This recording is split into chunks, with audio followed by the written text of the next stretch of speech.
Good evening, everyone. At 6 p.m, and I declare this agenda forum open. I welcome all councillor staff, members in the public gallery, and anyone watching at live stream on home. I'd like to begin by acknowledging the traditional custodians of the land in which we meet tonight, the Whadjuk people of the Noongar Nation, and their continuing connection to the land, waters and community as we pay our respects to their elders past, present and their descendants. Item 2 is the disclaimer. Agenda forums are specifically for agenda items which are to be considered by Council at the next ordinary meeting of Council. Agenda forums is not a decision-making forum. They provide an opportunity for councillors to be equally informed and seek additional information on matters prior to the presentation of such matters to the next ordinary meeting of Council for formal consideration and decision.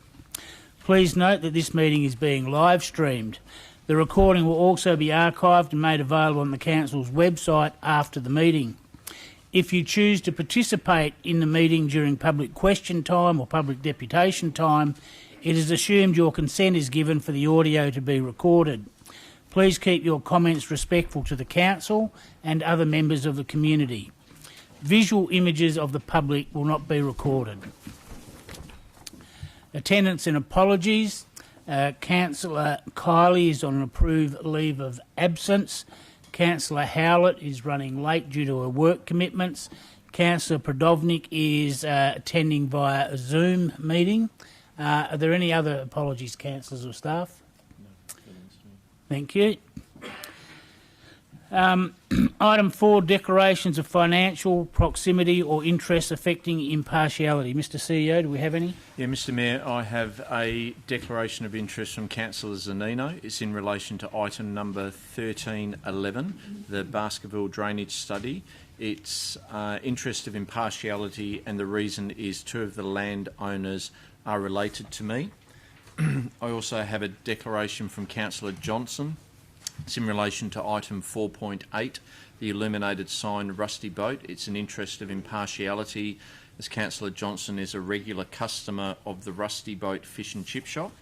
And also from Councillor Howlett, and this is in relation to item 1311, which is the Baskerville drainage study, and that is an interest of impartiality. I'm the previous employer of Elena Siergiovanni and daughter of Robert and Sue Siergiovanni, owners of Rangeview Vineyard and affected property. Also from Councillor Howlett, item 3.2, which is the Harvest Festival 2022 to 2023.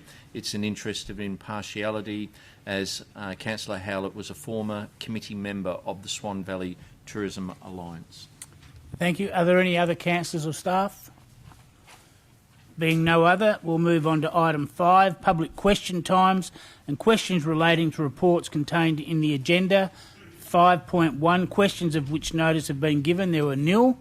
5.2, questions without notice. Is there any member in the public who would like to ask a question about an item on the agenda? If so, please come forward to the podium.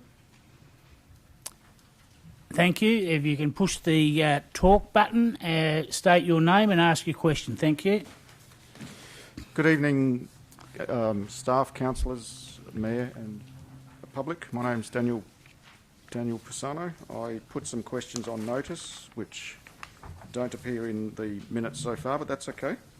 First question, how much has the Baskerville drainage study total cost how much has the Baskerville drainage study total cost to date been, plus advise the accounting date? And that was put on the 17th of May. Thank you, Mr. Pisano. I believe I've been given, you've got 5 questions? Yes, I've got some more. Yes, you've got more? I've got the 5. They'll be answered in next week's agenda item. Some have been answered here. But if you've got other questions other than those 5, you could ask those. Well, I've got no answers, I'm sorry. Okay, I've got some answers here, but in the interest of time, I can provide you the answers as they've been given to me. Right, so does that include... so that's questions 1A, B and C?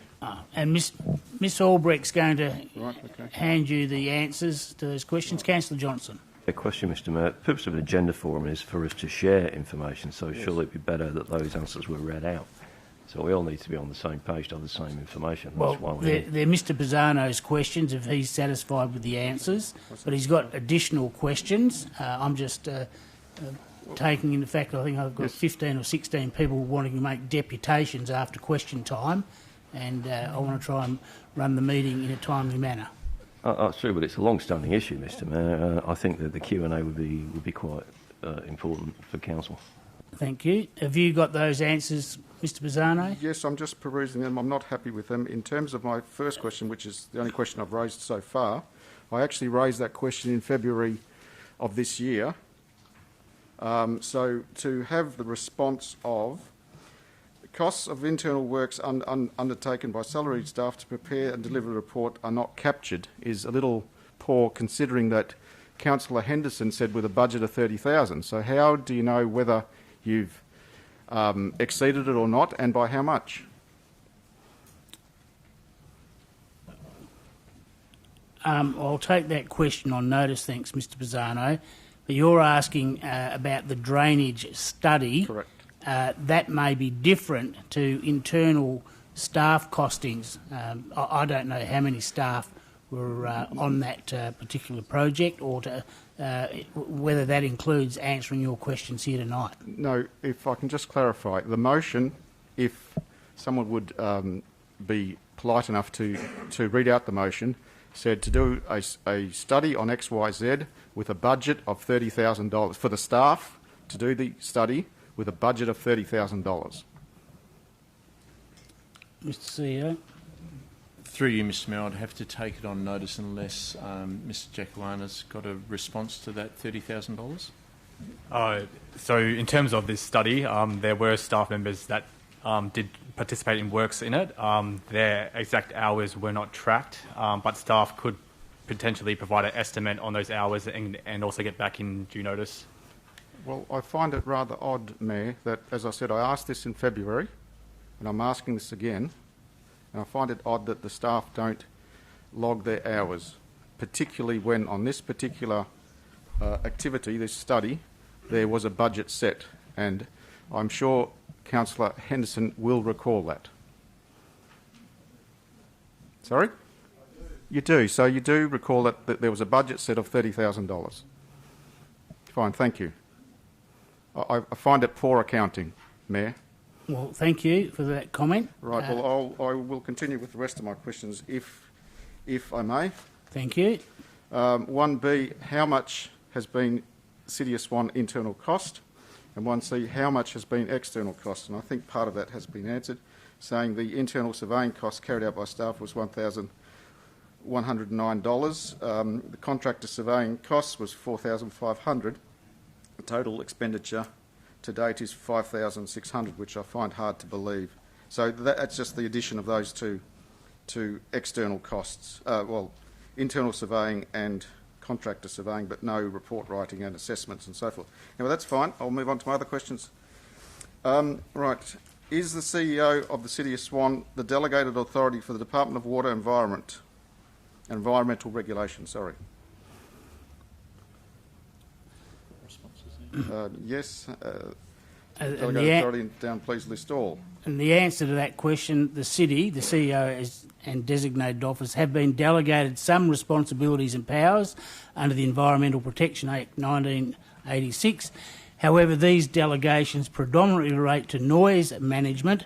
These delegations and any sub-delegations are provided in the City's delegation register, and a copy of the registration can be found at the link provided. Right, fine, thank you. And the new Swan Valley Planning Act was gazetted in August 2021, with authority and responsibility of administration of the Act being transferred from the City of Swan to the Department of Planning, Lands, Heritage / West Australian Planning Commission. Does the DPLH/WAPC have responsibility for legacy matters pertaining to the Swan Valley Planning Act prior to August 2021? Sure. And do you want to ask Part B now? Oh, yes, fine. Part B, if no, who has the responsibility for legacy matters? And the answer is provided by pursuant to Section 46 of the new Swan Valley Planning Act 2020. the WAPC is the responsible authority for enforcement of the Swan Valley Planning Scheme number 1 in regard to unlawful development that has no approval, and the city is responsible authority for enforcement of non-compliance with planning approvals originally issued under the local planning scheme number 17. So if I may clarify, regardless of the vintage of a unlawful development, the WAPC is now responsible. That's the way I read the answer, Fine, yes. thank you. Yes, just wanted to clarify that. I have some more questions which I have in relation to the Baskerville drainage study. To date, the city have provided the following documents in relation to the approved drainage plan. DA 932/14, page 6, being drawing HSV 514 Rev 03 stamped, city stamped, the 1st of 7th 2015. Item B, DA 932/14, prompt engineering drawing stamped 7/12/2016, and the outcome of SAT DR 16/2019, which included a written description of drainage works. Please clarify which of the approved drainage plan, A, B or C, that the owners of 1056 need to comply with. Item 2, please clearly state the owners of 1056 fully comply with either A, B or C, and please provide, or I said include, a copy of the one relevant approved drainage plan in your response. Thank you, Mr. Pisano. I'll have to take all those questions on notice, and if you can provide us with a written copy of those questions so we can make sure we've had them recorded correctly, and we'll get the responses to you in due course. Mr Edwards has a copy of that sent to him on Friday the 13th of May, which... and also earlier. Thank you. Right. Sorry, but there's more. How many more questions have you got, Well, please, Mr. as you Pisano? recall, Mr Mayor, back on the 23rd or 25th of April, February of this year, you offered to assist me regarding an outstanding works request number that had been outstanding since 1st of October 2021. And I emailed you about a week later at the end of February, start of March, I can't remember the exact date. But anyway, that progressed through to the council, or to the city, I should say. And to date, as I emailed you last week, I have not had a satisfactory response. Dare I say, I've been given the runaround and been stonewalled. I've been given a number which I do not believe is a work request number. Well, it's the number that relates to your complaint, Mr. Pisano, and I did what I said I was going to do. I got onto staff who provided me with that complaint number, and I forwarded it on to you within a couple of days of receiving your initial request. Correct. I received a number. I actually asked for a work order number, was then corrected by the city saying that is your term, and left it at that. I then corrected myself and said, no, I want a work request number, and I did not receive it. I then asked for clarification whether the 7-digit number provided was a work request number. I have not received a reply. I do not believe the 7-digit number is a work request number. I believe a work request number is a 6-digit number. Well, it's the number that relates to your complaint, Mr. Pisano. If you quote that number, the staff will be able to go to the matter at hand. Whether it's called a work request number, a complaint number, I'm not going to get into the semantics, but you've been provided with the number as requested. Okay, a clarification question. The 7-digit number, is that recorded as a complaint in the city's computer system, or is it recorded separately but not necessarily as a complaint? I'll have to take advice on the CEO from that, but Mr. CEO? Oh, Mr Mayor, I'd need to look into it a little further. I think you've answered the question in relation to the number that Mr Pisano has provided. That is a reference number, and Mr Pisano can quote that, and all of the information relating to his complaint, work request, work order will be linked to that, and we'll be able to provide you with up-to-date information when you quote that. Okay, just on that then, thank you very much. Back relating to that complaint, I was issued a 7-digit number, DSI and if you bear with me, I might even be able to get you the number, which relates to my complaint, and I was told I would be issued a report regarding my complaint, an investigation report. And in February, I believe I was told that the city were not able to get onto the property and thus were unable to complete the report. I believe in April of this year, the city did get onto the property. So may I ask for a copy of that report that is still outstanding, please? And if you bear with me, I'll be able to find that number. And can I just clarify, Mr Pisano, while you're finding that number, was that property owned by you or another resident of the City of The Swan? complaint is against 1056 Great Northern Highway. Thank you. And I might... Sorry, you'll...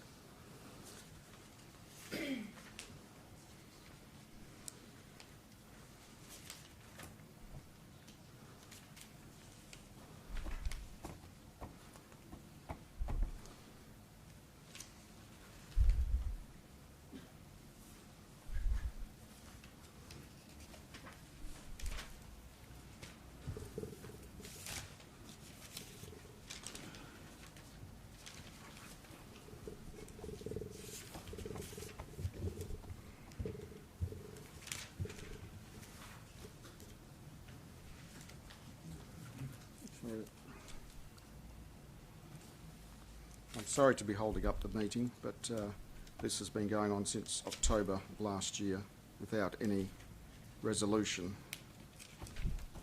We'll be able to locate the number, Mr. Mayor. The DSI. The CEO's just advised me that his staff will be able to locate that DSI number if it relates to the address you've stated, Mr I do Pisano. realise that. If you just bear with me. If I can ask a further clarifying question, if you don't mind. As you have now advised me that you are giving me a 7-digit, inverted commas, work request number or reference number in your terms, how is it that prior to 1st of October and also subsequent to then on that particular complaint, prior to on issues relating to 1056 Great Northern Highway, on complaints I have received work order numbers which are a 6-digit number. Then suddenly I get a 7-digit reference number. However, on other complaints I have raised in more recent times on completely separate matters, I have no problem getting a work request number, a 6-digit number. So why is there the two systems?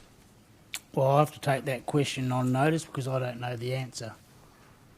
But what Well, I someone in the city knows. can say is the complaint that you made on the 1st of October, prior to me becoming mayor, within a few days of you seeking a work number related to that complaint, I provided one to you.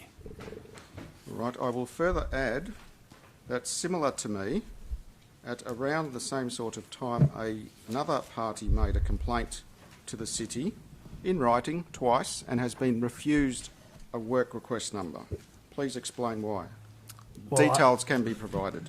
Well, perhaps if you can get that party to contact me, because I don't know which complaint or party you're talking about, Mr Pisano. Thank you. Correct, yes, I do realise that. Mr. Mayor, sorry, can I Councillor just Bowman. interrupt? I'm mindful that Mr. Pisano seems to have a lot of questions. I know at council meeting it's 5 questions. I'm also mindful that there's a packed gallery.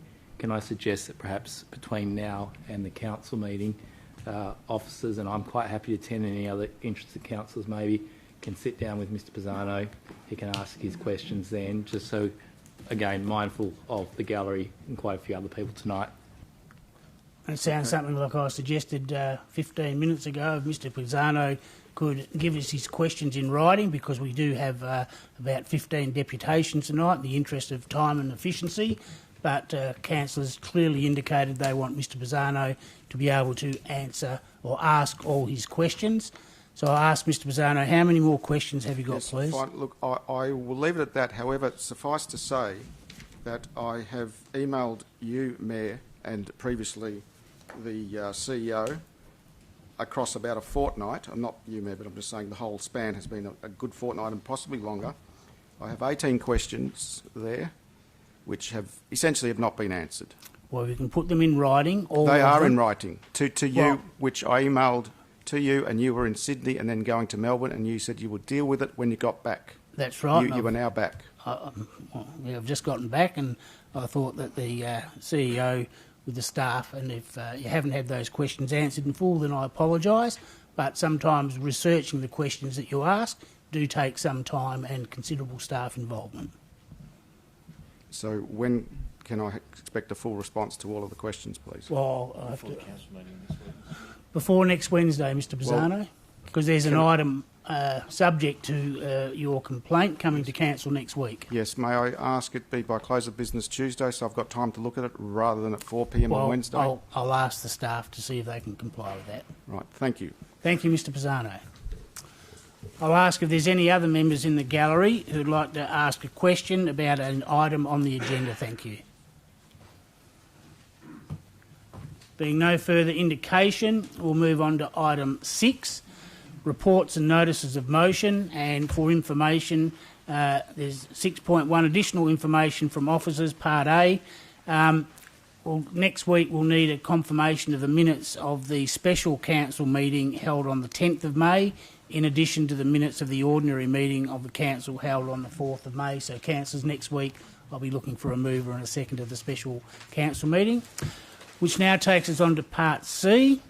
Councillor Knight has advised that he intends to amend the wording of his notices of motions which were previously published in the agenda, and they're listed under C 1.5 with a reason, and C 1.6, and an updated officer's report will come before you for consideration at next week. But there has been changes, and we're just making you aware of those. Thank you, councillors.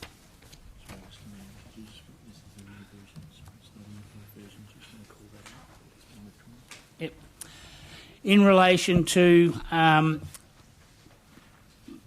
5.1, intersection modification at East, Water and Swan Streets in East Guildford on page 549, the CEO has withdrawn this item from the agenda.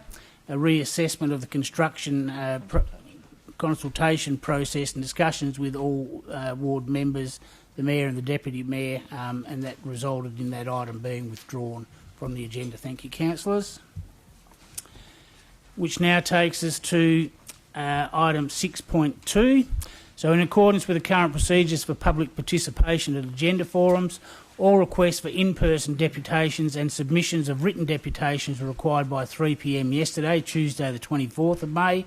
All written deputations received by 6 p.m. on Tuesday the 24th have been circulated with the preliminary agenda last evening. An additional in-person deputation requests have been received and have been approved. Additional written deputations have been submitted and are attached, and these are indicated in blue text, the additional ones. And all written deputations received prior to the agenda forum are attached in your version, councillors.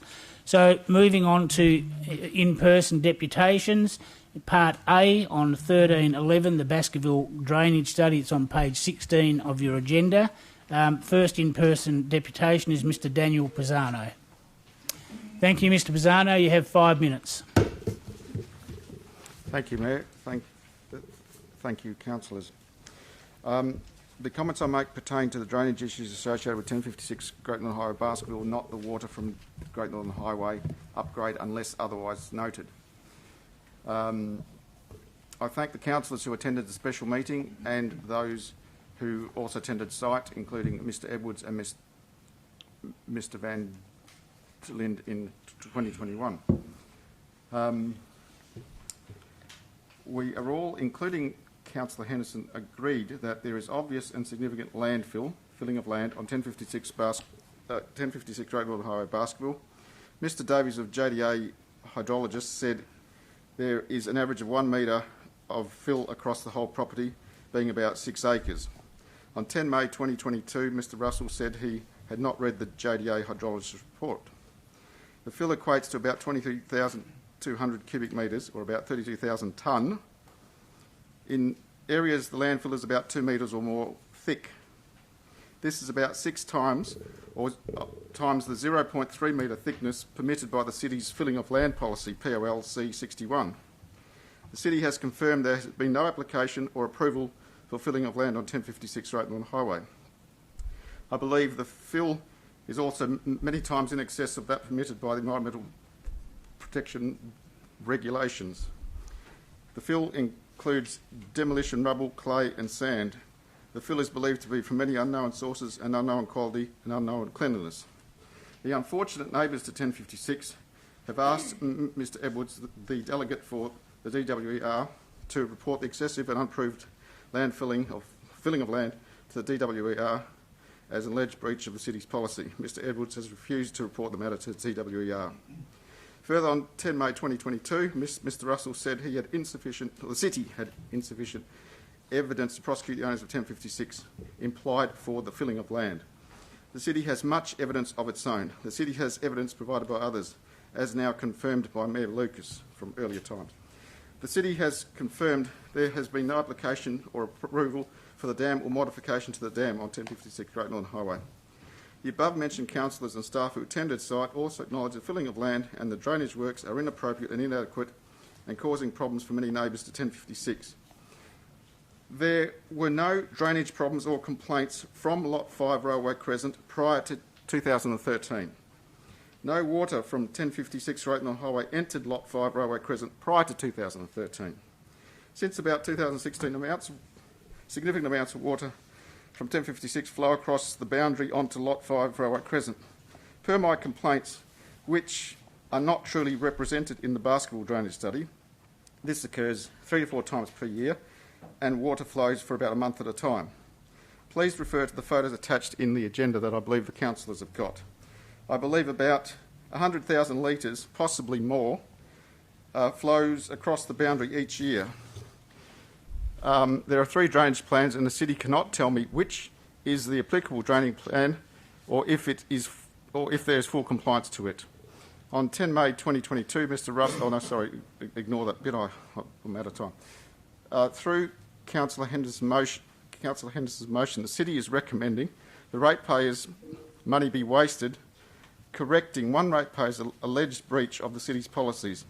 Similarly, for the water from the Great Northern Highway, the ratepayers to pay for a problem clearly caused by Main Roads WA with the Great Northern Highway upgrade in 2009-2010.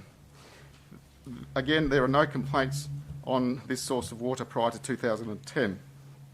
I ask that you change your motion to correcting what I and many others believe is the root causes of the flooding and drainage issues by those responsible and not burden the ratepayer and adversely affect neighbours to 1056.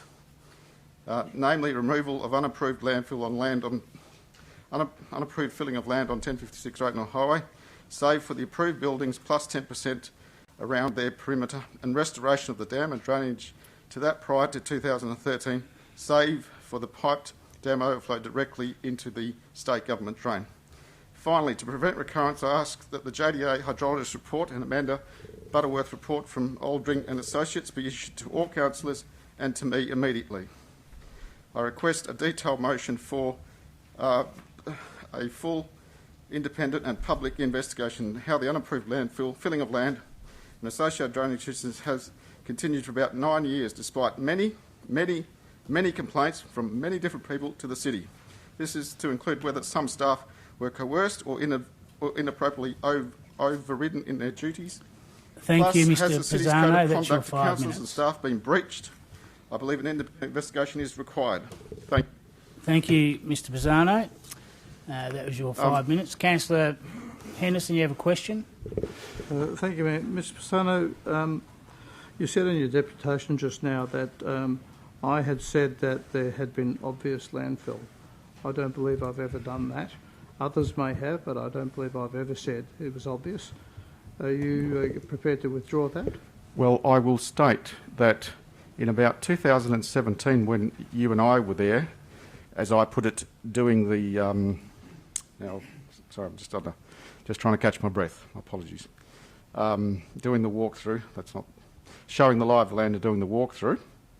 That I took you to the position where there's a 2 metres high of landfill, and we'd been discussing this, and you also saw the evidence back that was given in December 2016, which you've got the CD of, and others have got the CD of, right? And you looked around and said, what landfill? Then in October 2021, along with a group of other councillors, plus Mr van der Linde and Mr Jeremy Edwards, we all agreed that there was significant landfill there.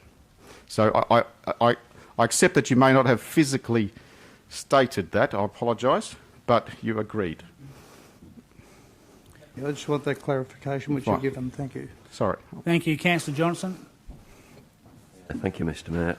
Mr Pisano, if I heard your deputation correctly, what you're asking for is for council to resolve to remove the landfill and also remove the dam. I didn't say remove the dam, I said reinstate the drainage in the dam to prior 2013 conditions. Okay. Sorry. And obviously to leave the landfill in the area where the buildings are, or the buildings were. The buildings plus 10% of their around their perimeter, because I appreciate they Okay. need stability and so forth. I'm not Okay, thank you. Thank you, Mr Mayor. I have I'm questions. sympathetic. Thank you. I have questions and stuff later. Thank you. Any other questions of Mr Pisano? Then I thank you for your attendance and your deputation. Thank you. Did you want to ask those questions now, Councillor Johnson, or we'll hear from the next deputation? Yeah, I think we'll hear all the deputations and then. Thank you. The next deputation will be given by Mr Ray Zanino. Thank you, Mr Zanino. I'm aware that Mrs Saw Giovanni is unwell and can't attend, and you'll be either reading her deputation, so I'll give you 5 minutes for that, and then you'll start on your own deputation. Thank you, Mr Mayor. Welcome, Mr Mayor, Mr Edwards, councillors and city staff. Yes, I'm reading Mrs Saw Giovanni's deputation, so here we go. My husband and I own the property on 1066 Great Northern Highway, Baskerville.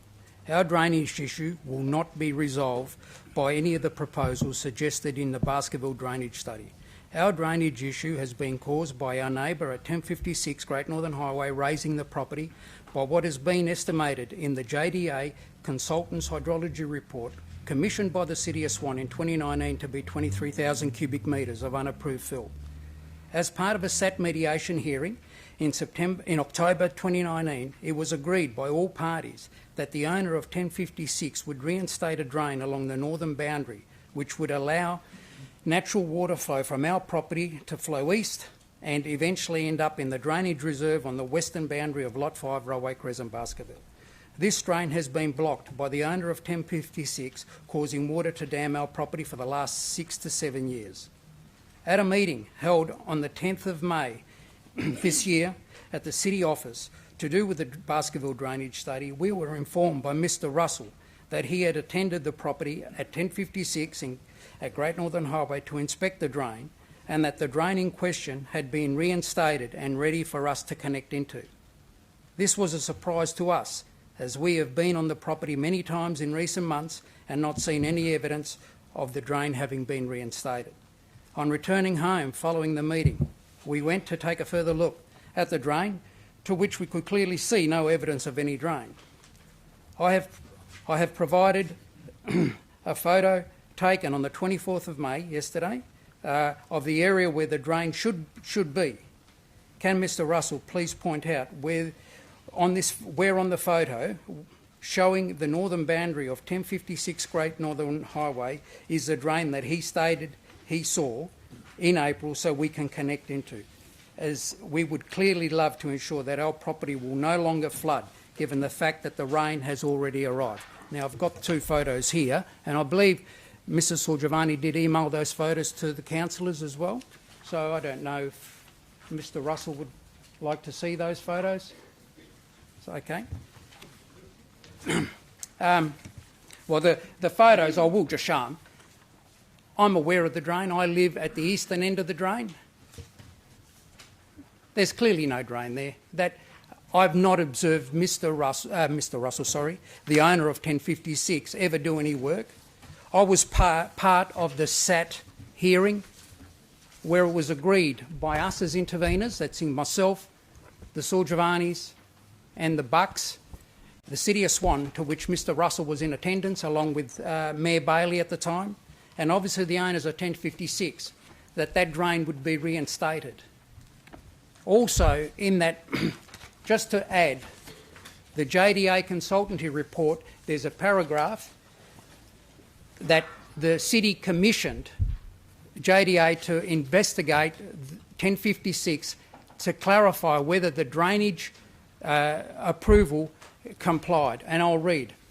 Basically, he said, an open drain along the northern boundary with an invert of 15.9 AHD close to the western boundary with lot 15 and an invert of 15.5 at the eastern end where it connects to a 300mm diameter concrete pipe culvert with headwalls with upstream and downstream inverts of 15.5 and 15.45 with the downstream end being within the dam.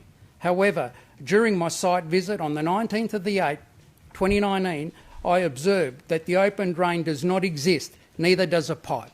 You have 1 minute left for Mrs. Sorgivanis' And deputation. as a result of that, it was agreed in the SAT that drain would be reinstated. The photos taken by Mr. Sorgivani clearly state that there's no drain there today. And I've also got evidence of the owner of 1056 with the new owner of 1072 stating that he has, he's filled the dry and obviously removed the pipe because he doesn't want water going into his dam because it'll poison his marron. So now I'll revert back. We cannot understand how something so simple could help our issue be overlooked and not taken into consideration. The landfill issue affects a number of properties. Interestingly, Mr. Russell has also made the comment that the city did not remember reading the JDA did not remember reading the JDA hydrology report that was commissioned and paid for by the city. As this is one of many long-standing issues causing flooding on 4 properties and where you are considering works and spending ratepayers' money, shouldn't everything be looked at rather than ignoring what is the elephant in the room? Thank you, Mr. Zanino. Thank you. I've given you 20 seconds over. If Mrs. Sorgivani hasn't done so already, you read her deputation out. If she could either email it to all councillors or if you could provide a copy so we can provide that deputation to all councillors before next week's meeting. And when you're ready, you'll have your 5 minutes for your deputation.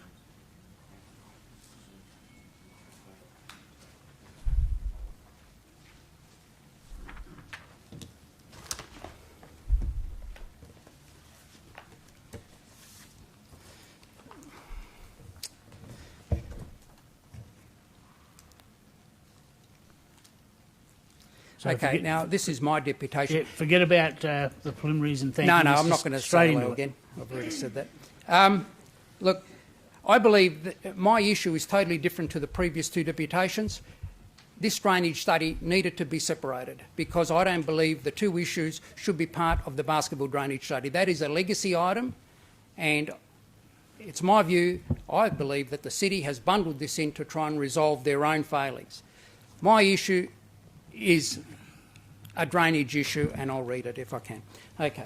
As a property owner of 62 Hadrill Road, Baskerville, I've had to endure dealing with water runoff from Great Northern Highway through the middle of my property for the last 12 years. This all commenced soon after the upgrade of Great Northern Highway back in 2008-9, where Main Roads WA elected to funnel water runoff from the highway east along Hadrill Road and then into the Cunnaran Drain, which I constructed through the middle of my property, which at the time was only intended for surface water runoff during winter. Prior to constructing the drain in 1996, I approached the city soon after purchasing the property seeking permission to align that present drain and possible financial assistance for the drain's construction. The city had no objection with me aligning the drain but refused to provide any financial assistance even though there was no physical drain along the drainage easement. As I intended to establish a vineyard, I had no option but to fund the construction of the drain myself. The spoon drain deserves The spoon drain design serves its purpose very well, and prior to the arrival of the large volumes of highway water, I could traverse the drain with my farm machinery without any problems throughout winter. Unfortunately, this has not been the case since the additional water from Great Northern Highway has been funnelled into it. Subsequently, the city's records will show that my complaints to the city commenced around 2010. To further exacerbate the problem, with the recent widening of Hadrill Road in 2021, the city took it upon itself to funnel additional water runoff from the Hadrill Road Reserve into my drain. When the initial works commenced, I became aware of the city's intention and requested an on-site meeting which was arranged with the city's project manager and engineers, to which I explained the situation with relation to my drainage issues and my objections to the Hadrill Road runoff being directed into it. Once again, my concerns were ignored and work continued as planned. As a result, my patience has run out. I demand a resolution, as this has gone on far too long. The drain in question is actually on private land. I operate a commercial vineyard, which is our sole income. As a result of the additional large volumes of water being illegally channelled through my property by main roads and the city, it is restricting access to parts of my property during winter and spring due to the boggy soil. In contrast, the same drain on my parents' property on the northern side of Hadrill Road has little impact to us working the property, as it only accommodates surrounding surface water runoff. Now, councillors, if you wish to refer to pages 56, 57, 58 within the drainage study report with my initial response, you'll see what I'm talking about. In relation to the City of Swan's drainage report, there are a number of points I disagree with. Number one, according to Main Roads, water has been directed into Hadrill Road since 1965. This is absolute rubbish, as there has always been a rise along Hadrill Road some 100 metres east of Great Northern Highway, which prevented water flowing east along Hadrill Road, Hadrill Road southern drain, prior to 2009. The drain was only deepened as part of the Great Northern Highway upgrade in 2009, which time water was then able to flow east along Hadrill Road and then into the drain on my property. You have 1 minute left, Okay. thank you. The second one is Main Roads advise that the post-development flow increase of 1% or less of the catchment area due to Great Northern Highway. Regardless of Main Roads estimates, post-upgrades, the fact that the highway water was not previously channelled along east along Hadrill Road and into my property does not quantify the actual overall volume of water being illegally channelled into my property since 2009. A suitable resolution is to have the Great Northern Highway, Great Northern and Hadrill Road runoff diverted east along Railway Crescent and fed into an existing drain along the eastern side of Railway Crescent, which is actually not on railway land, which currently flows into Susanna Brook. That drain was constructed by the City of Swan. Alternatively, if the water is to flow from my property along the existing drain, it must be piped. The costing quoted in the drainage study for this option, being option 2, is incorrect, as it includes piping 2 properties, not just one. The actual costing would therefore be substantially less, and even more so if plastic pipes were used in place of concrete. I will not allow for a current drain to be deepened and kept as an open drain, as by doing so will restrict my tractor turn access, which would require the removal of some 150 productive vines in order to shorten 50 rows to restore that turning access. Thank you, Mr Zanino. Okay. That's your allocated time. If I could please request, if you haven't done it already, to provide your deputation via email to all councillors before next week's meeting, and also that of Ms Sorgivannis. Okay. We'll do. Questions? Councillor Henderson. Thank you, Ray. Appreciate that information. In regard to the original V-shaped easement, I think you agree that that's been effectively annulled by the city agreeing to have the easement where you've currently put it. Is that right? They just they allowed me to align it. Back then, they had no objection with me aligning the drain, simply because then obviously I've established a vineyard, not having a V drain, a V easement in my property. Yep. So where it is currently is effectively the city's easement. Well, if you want to argue legally, no, it's not. The easement hasn't been changed. The easement is where the B easement has always been. I just want I was trying to clarify. Nothing's been changed. The easement is still where it originally was. And in constructing the drain, if you have a look at those photos taken in October last year, my issue is the highway water. That is my issue, not the drain. I understand, I do. Now, on my parents' property, it is dry. In my place, it is boggy. Yeah, you got that right, thanks. So that's all I'm asking for. Remove that water. Okay, thank you. Any other questions, councillors? Councillor Congerton. Thank you, Ray, and thank you for your presentation.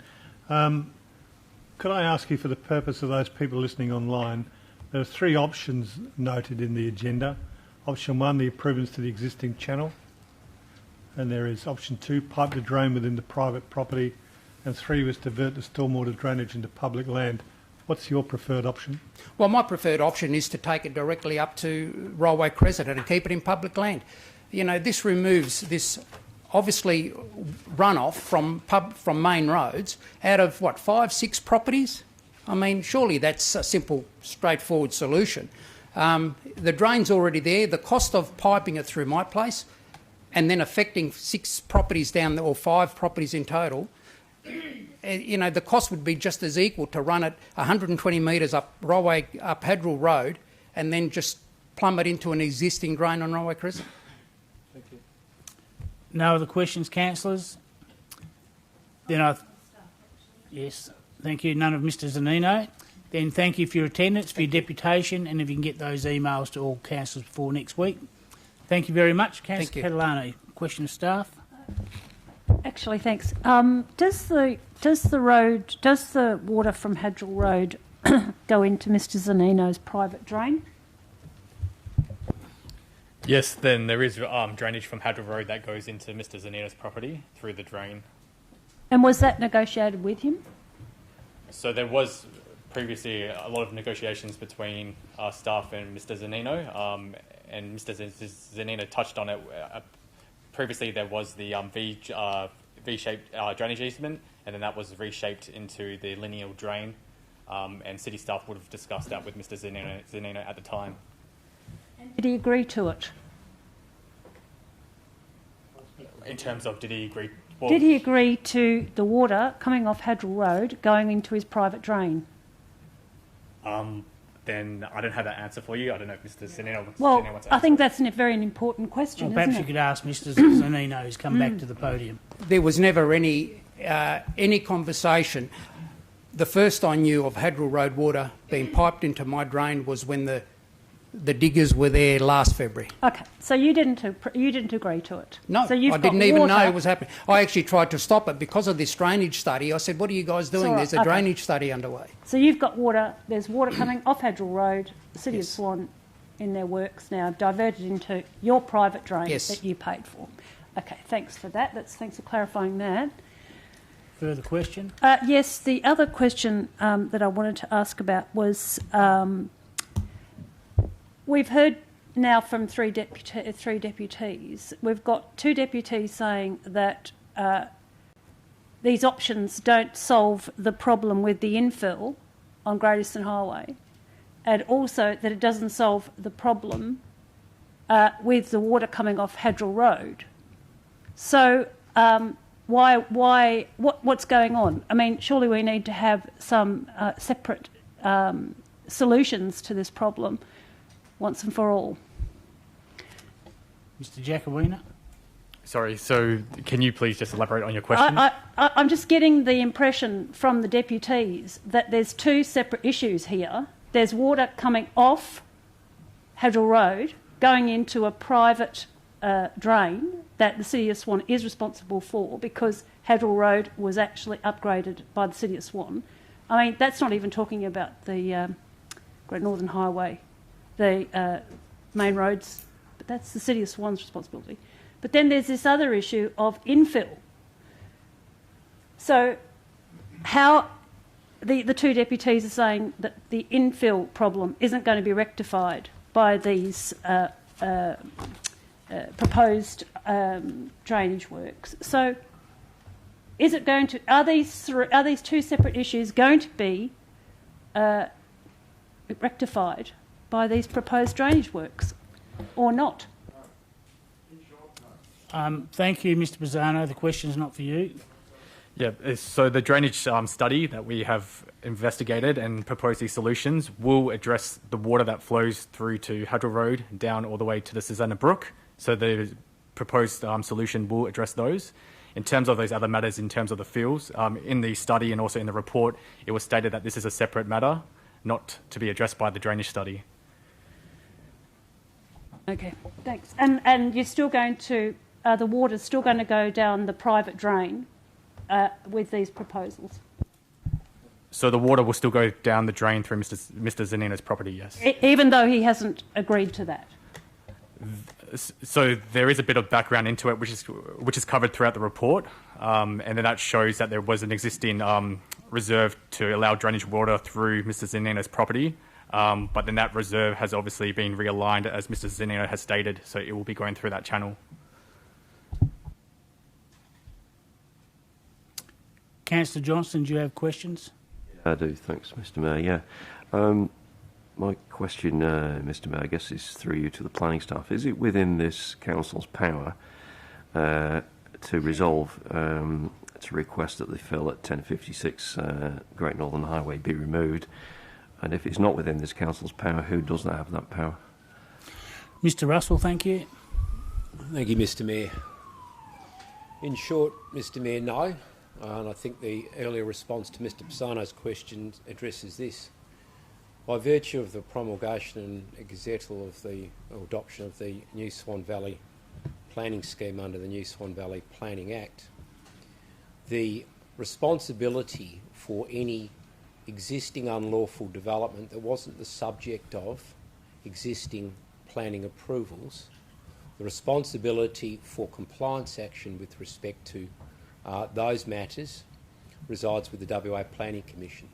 So in relation to any allegations with respect to unapproved landfill on 1056, the agency with responsibility for that under the new legislation is the WA Planning Commission. So the city is not empowered to take any such action. Further question? Thank you. No, that's all. Thank you. Councillor Bowman. Thank you, Mr. Mayor. First one, I think it was the Butterworth report that Mr. Pisano referred to. Can councillors get a copy of that? And I think Mr. Pisano asked for it as well. Is that the name, Butterworth report? Thank you, Mr. Russell. I'm happy with a yes or no. I'm just trying to establish which report's been referred to. It's useful to provide a yes or no answer, Mr. Mayor, but sometimes it's not to the service of this council to be so succinct or without any context. The Butterworth report, and for what it's worth also the JDA report, was evidence procured by the city with respect to the SAT matter that Mr. Zanino has referred to. Now, that is a matter that Mr. Pisano was not a party to. Those items did not form any part of Mr. Jacowina's and the council's report, the administration's report on the Baskerville drainage study. Those documents were provided as evidence in that matter. So those remain the property of the city. I believe there is not a problem, Mr. Mayor, in providing the Butterworth report to the councillors or the JDA report, but I'll caveat it thus.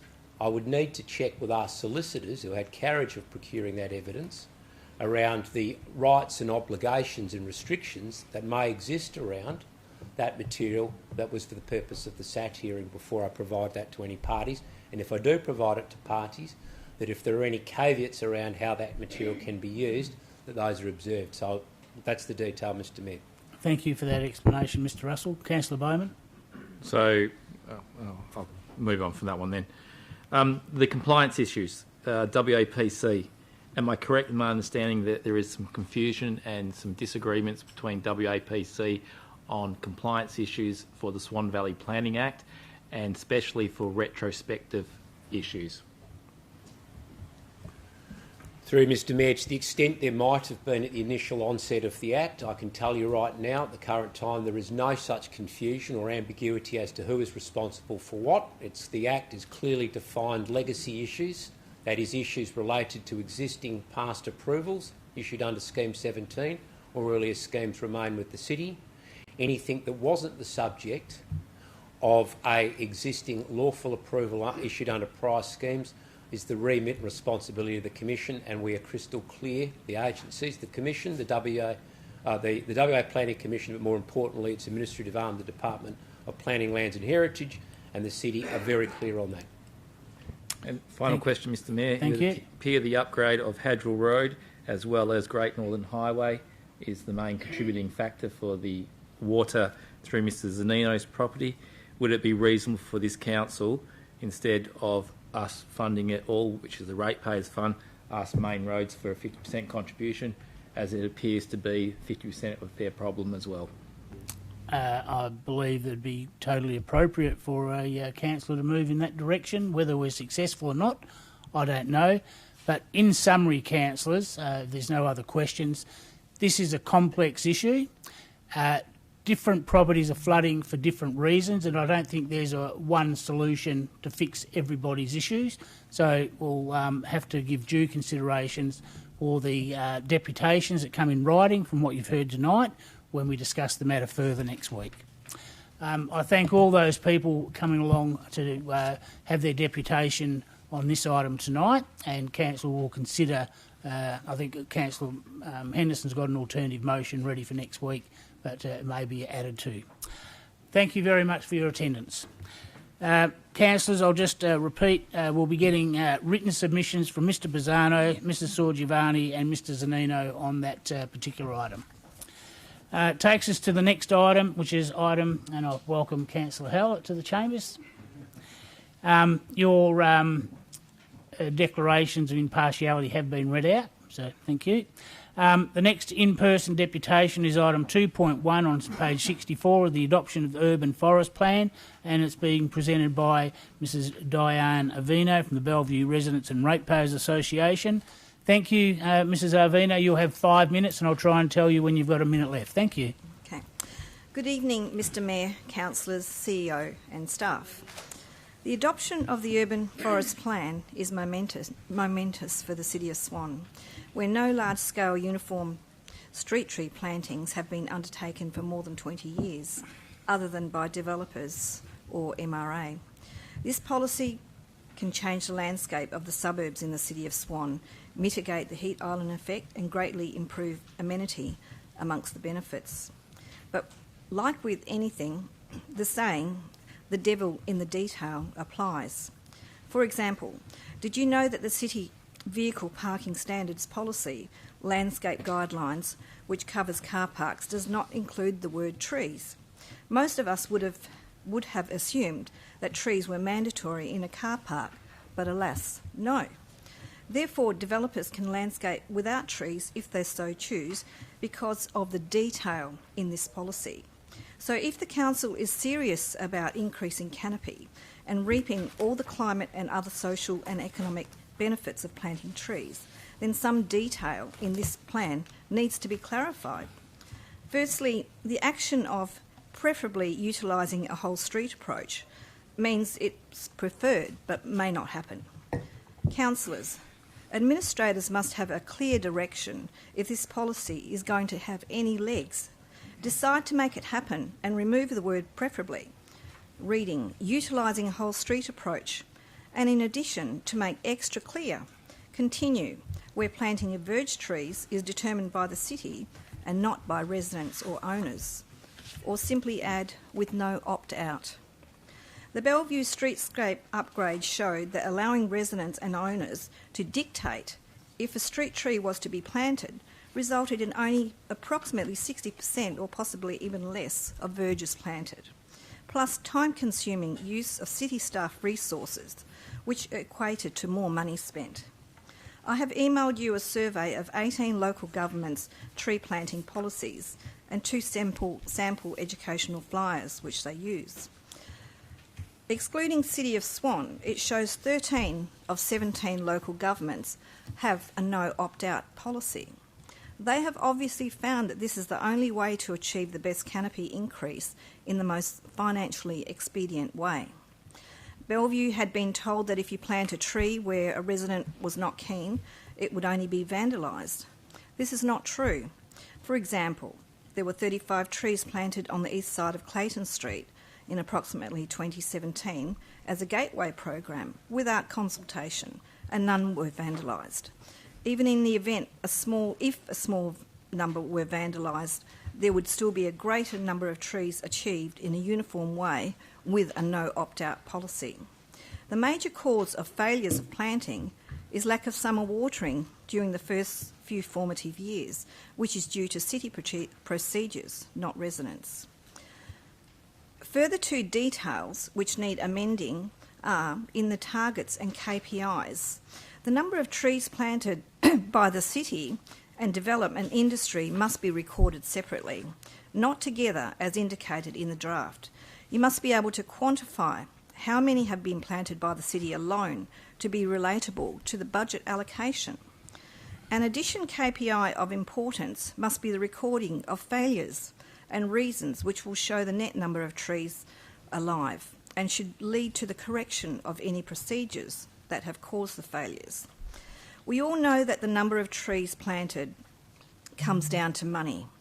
Crucially, the amount of budget allocation decided by the Council will determine the baseline of how many trees are planted annually, with successful applications for grants and other avenues being a bonus. You have 1 minute left, thank you. If there is not a priority for a budget allocation that will plant X amount of trees, this Council will sadly continue just talking about trees for years to come. Strong leadership is needed from our councillors, CEO and staff in making sure the detail is very clear in this urban canopy plan, which will then enable achievement of increase of canopy in the most efficient way. In this time of climate change, these amendments to detail are crucial for this council to leave a legacy of increased canopy and tree-lined streets for future generations. Thank you very much. Any questions, councillors? Thank you. There's no questions of you. Thank you, Mrs. Avino. Thank you for your attendance and your deputation. Okay. I've got another one on 4.3. Is it possible to do that now so I can go, or do I need to wait? While you're at the podium and to try and make up a few seconds, go ahead. Okay. Thank you. I'll just give the councillors, it's on page 398 of your agenda. It's the RA report on a proposed self-storage facility, Great Eastern Highway, Bellevue. You've got 5 minutes. Thank you, Mrs. Avino. It won't take that long. In late March, this DA was advertised for 14 days for comment. It was going before the JDAP. The Bellevue Residents and Ratepayers Association made a submission of support as it aligned with the Bellis recommendations. One of the conditions on the document was a public art contribution. The amount was above $40,000. The Responsible Authority report on the agenda now says the development does not meet the criteria for the art contribution, therefore recommending to JDAP that none is required. The criteria referred to is the number of visitors daily, which the developer says is under 20. The number of storage units look to be very considerable, possibly around 300. There is another criteria which it does meet, which is being highly visible from the public realm as it fronts Great Eastern Highway. According to the policy, applications need only meet one criteria. This building has just under 5,500 square metres of storage space over 3 levels and is 10.5 metres high, having been given a concession of nearly 1 metre higher than the maximum height of 6.6 metres. So will be very highly visible from the residential area as well as the huge passing traffic on Great Eastern Highway. So this new development is one of the first in an area which new zoning of light industrial is happening at the moment. We believe waiving the art levy will create a precedent as the DA does fit the criteria. So before Council supports this RAR, could you please wait and see if an amendment is raised to have the art contribution reinstated as this afternoon I received information that this may be likely. That's it.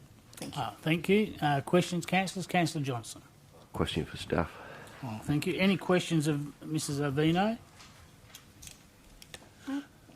Being no questions, I thank you for your attendance and your deputation. I'm going to go back to Councillor Catalano, who had questions on the previous matter. Thank you, Councillor Catalano. Yes, thank you. That's the urban tree canopy. There are 1,200 trees to be planted across the city, is proposed in the urban tree canopy, and that's not necessarily City of Swan, is it? That could be developers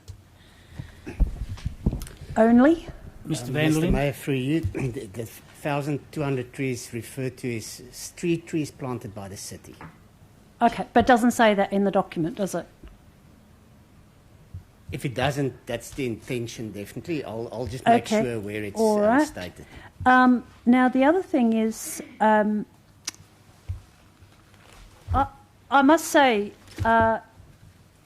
it doesn't give us any, what's the word, kind of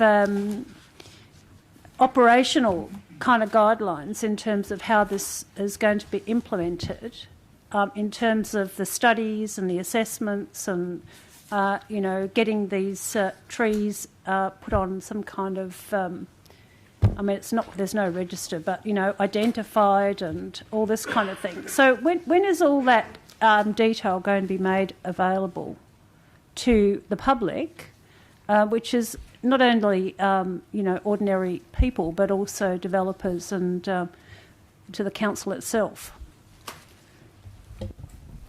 Mr. Mayor, the strategy specifies that the implementation of the tree planting will be determined through priority areas. So you'll identify priority areas to start the planting, and it identifies that those priority areas, in determining those priorities, it should consider those areas where the canopy coverage is relatively low.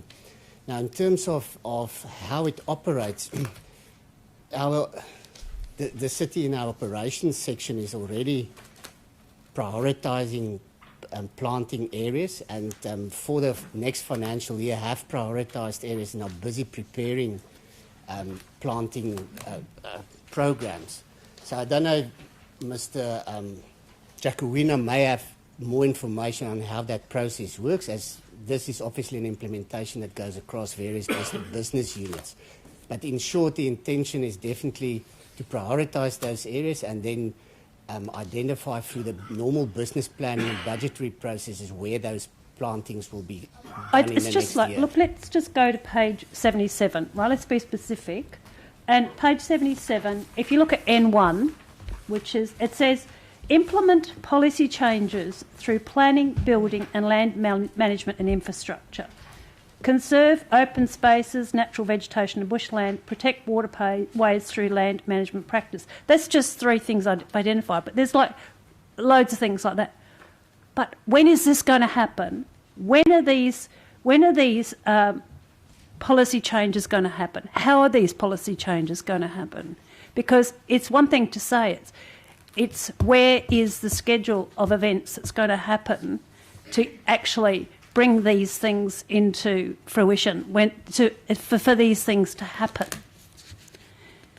is what I'm asking. What's the time frame? Where's the schedule? And is it going to be developed? When can it be developed by?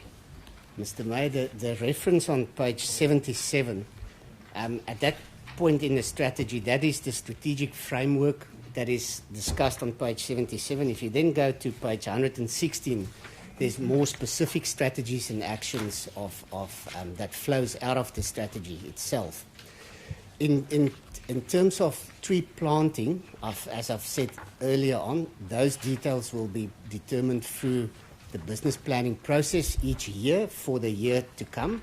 But in reference to what you've mentioned with regards to the implementation of policies, you would it's noted that we've briefed Council in April on possible local planning policies in terms of how existing trees can be retained. So those policies reflect more on retention of trees and not planting of trees.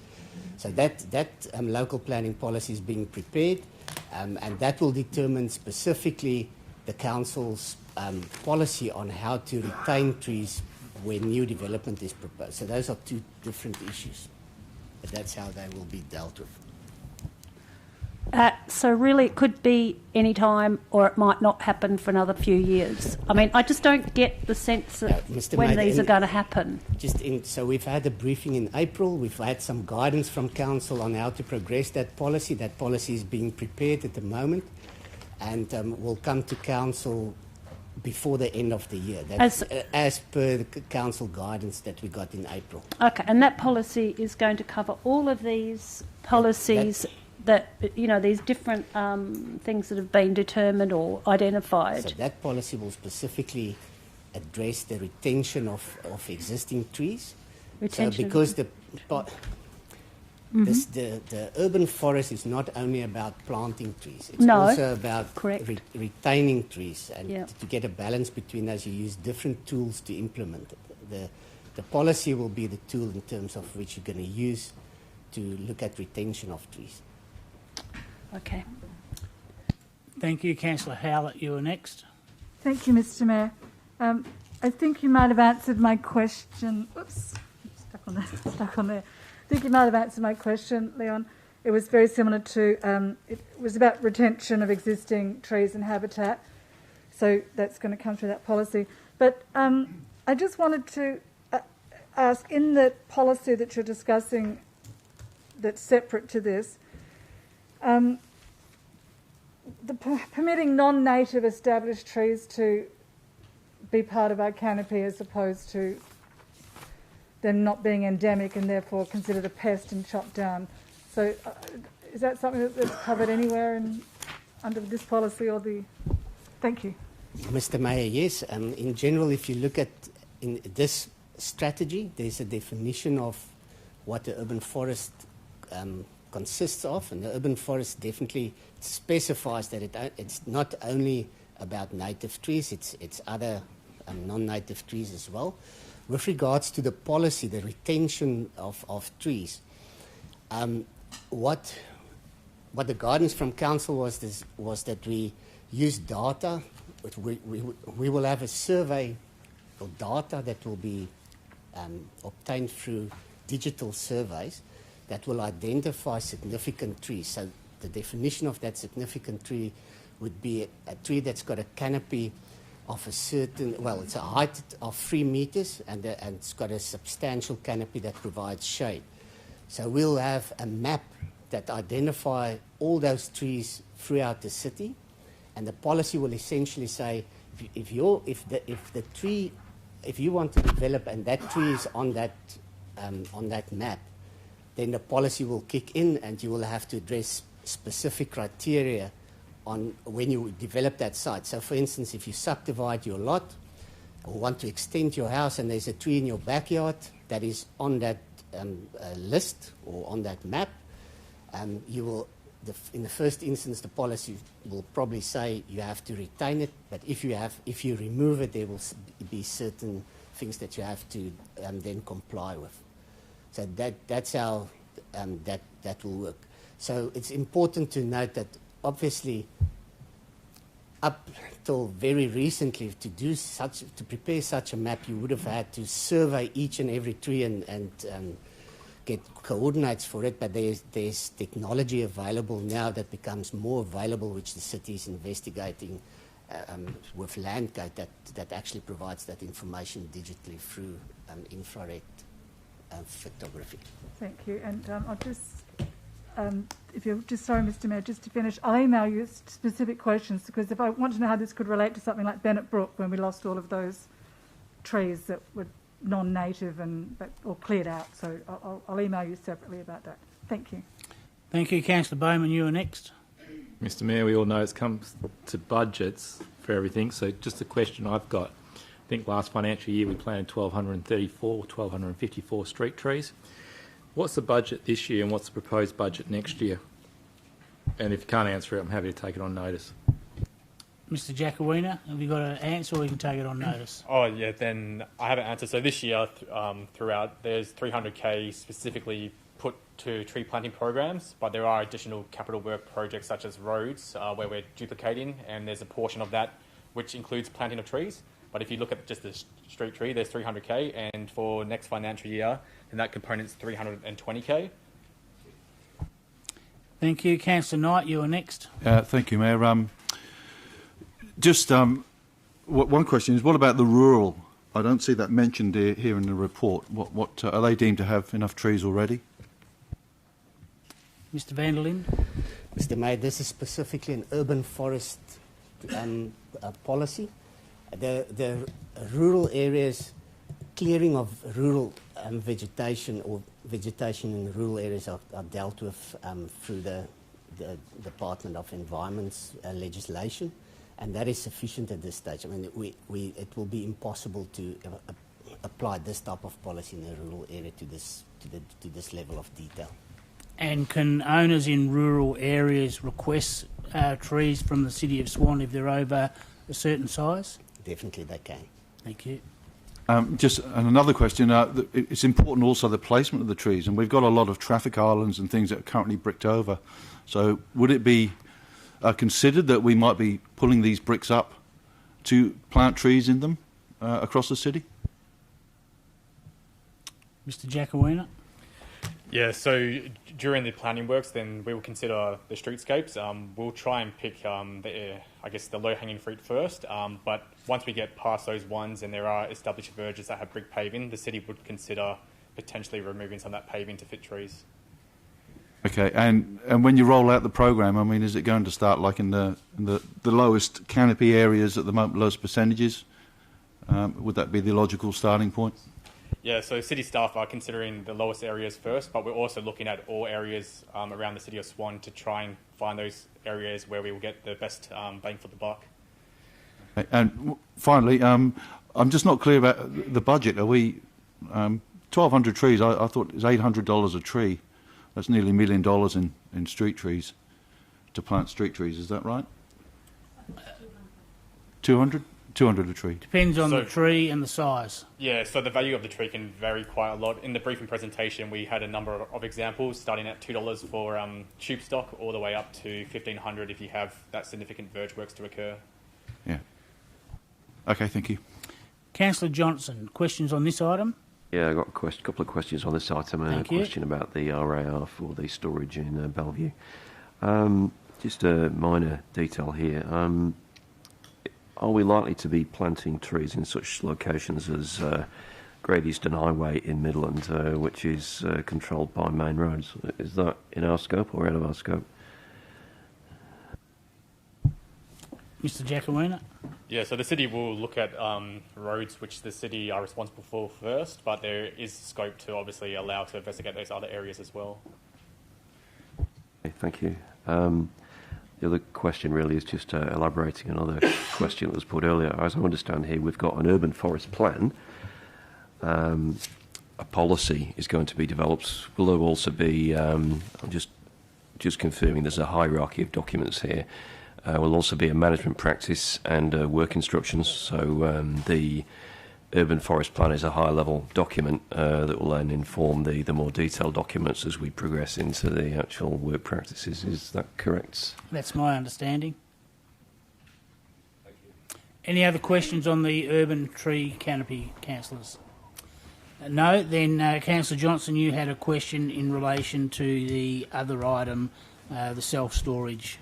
Yeah, just reading the self-storage item, question raised by Ms Arvino about the public art. It says in the report, as the proposed development is unlikely to result in visitation by any more than 10 persons at any one time, it is not considered to meet the criteria for a public art contribution liability. But the question I've got is, where do I find that criteria in the provision of public art policy that I'm looking at here? I can't see any exclusion there. The nearest thing I can find is additions or alterations to existing approved development that is considered unlikely to increase the number of residents, customers or employees frequenting the subject site. So what are we relying on here? Mr Russell first. Yeah, that's correct, Mr Mayor. The that particular provision, which references, whilst it might talk about additions, the rest of it, it references the amount of visitation or occupation of a development, either by way of employees or visitors, customers, etc. So that's what we have applied here in the first instance to say, well, look, the likely volume of visitation of this self-storage lock-up facility will be intermittent by parties, and that you won't be having, you wouldn't have a scenario where you would expect to have at any one time 20 persons on the premises, noting that there is no actual permanent employees on the premises. So that's how we've applied it. And in relation to the criteria with respect to whether it's highly prominent or visible, what we say here is a development that is on a cul-de-sac road in an industrial area, that and the conclusion that staff formed is that it didn't meet the trigger of being highly prominent or visible from the public realm to warrant the application of that limb in requiring a contribution. So that's the reasons, Mr Mayor, while the RA report does not recommend the application of a public art contribution on any development approval. Councillor Johnson. Yeah, I have the policy here and I cannot see any reference to highly visible, and nor can I see any reference to visitation by any more than 10 persons at any one time. I just don't think it's in the policy, assuming I've got the right version of the policy. 2016, so I think I probably have. I just don't see that those criteria are in the policy, and the application of the criteria as described on page 406. I just do not believe it is in the policy, so therefore it's not correct. Okay, we can take that up with staff during the week. Councillor Bowman, you have a question? Yes, Mr Mayor, can staff between now and the council meeting ask the applicant how many people are expected to visit the storage facility each day, please? Yes, they can. Thank you. And we'll get an answer back to you by next Wednesday night. Any other questions on this item? Thank you, councillors. Being no further questions, we'll move to the next item. It's a written deputation on item 4.1, consideration of submission revised development contribution plans, the local planning scheme 17 to establish and insert a DCP for development contribution, Area 8, Henley Brook Urban Precinct. It's on page 144, and you'll note a written submission by Mr Tim Bycroft from Land Group against the recommendation, which takes us to the next item. It's item 4.2 on page 296 of your agenda, the proposed local structure plan for Hazelmere Special Use Zone 16 concerning Hazelmere Circus, and that's on page 296, as I said. We have 3 in-person deputations, and I call the first speaker to the microphone, Tanamai Mangus, Principal of the Helena River Steiner School, against the recommendation. Thank you for your attendance. You have 5 minutes, and I'll try and tell you when you've got a minute left. Thank you. Thank you. Good evening, Mr Mayor, councillors, CEO and City of Swan staff. The outdated traffic impact assessment in the proposed Hazelmere structure plan poses a major safety threat for Helena River Steiner School.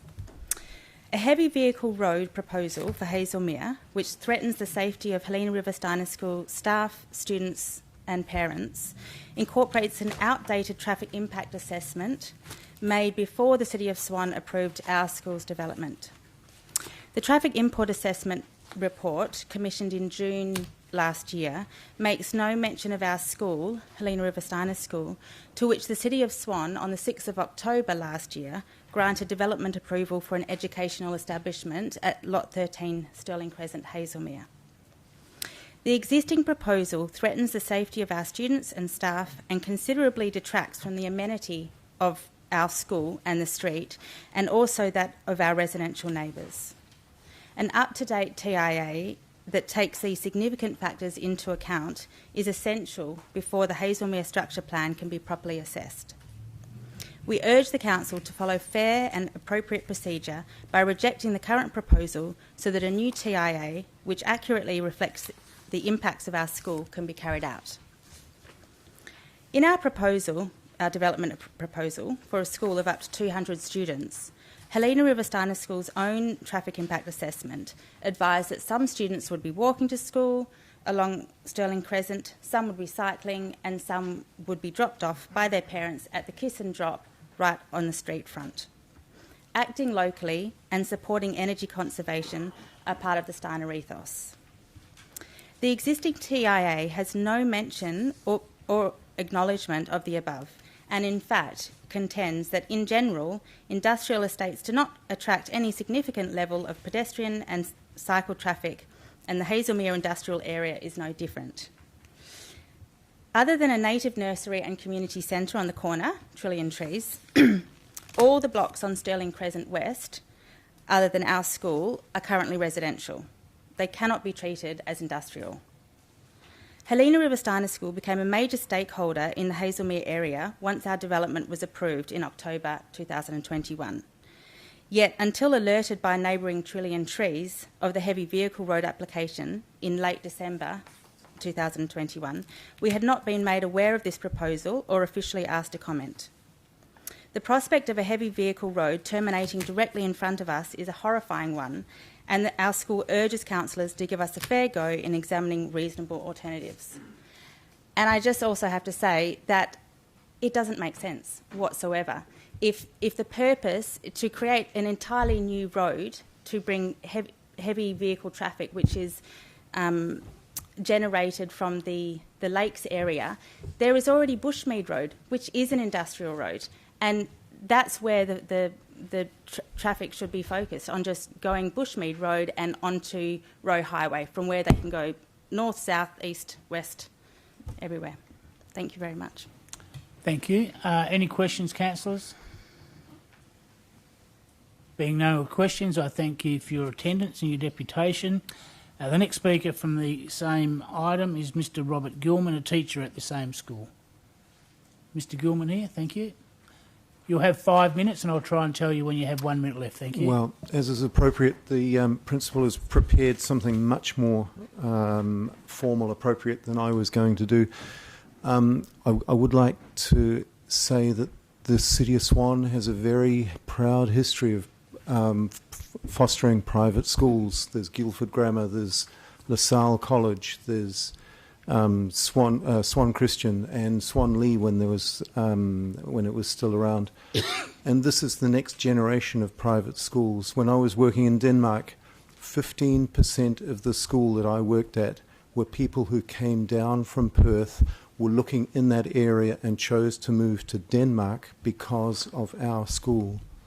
And this could happen for the City of Swan as well. And we note that the educational institution use is an appropriate use where we have cited the school, and we ask that the City of Swan, please take that into consideration, that educational institutions have special requirements that, and having heavy articulated vehicles drive within 10 metres of a kindergarten is not easy thing.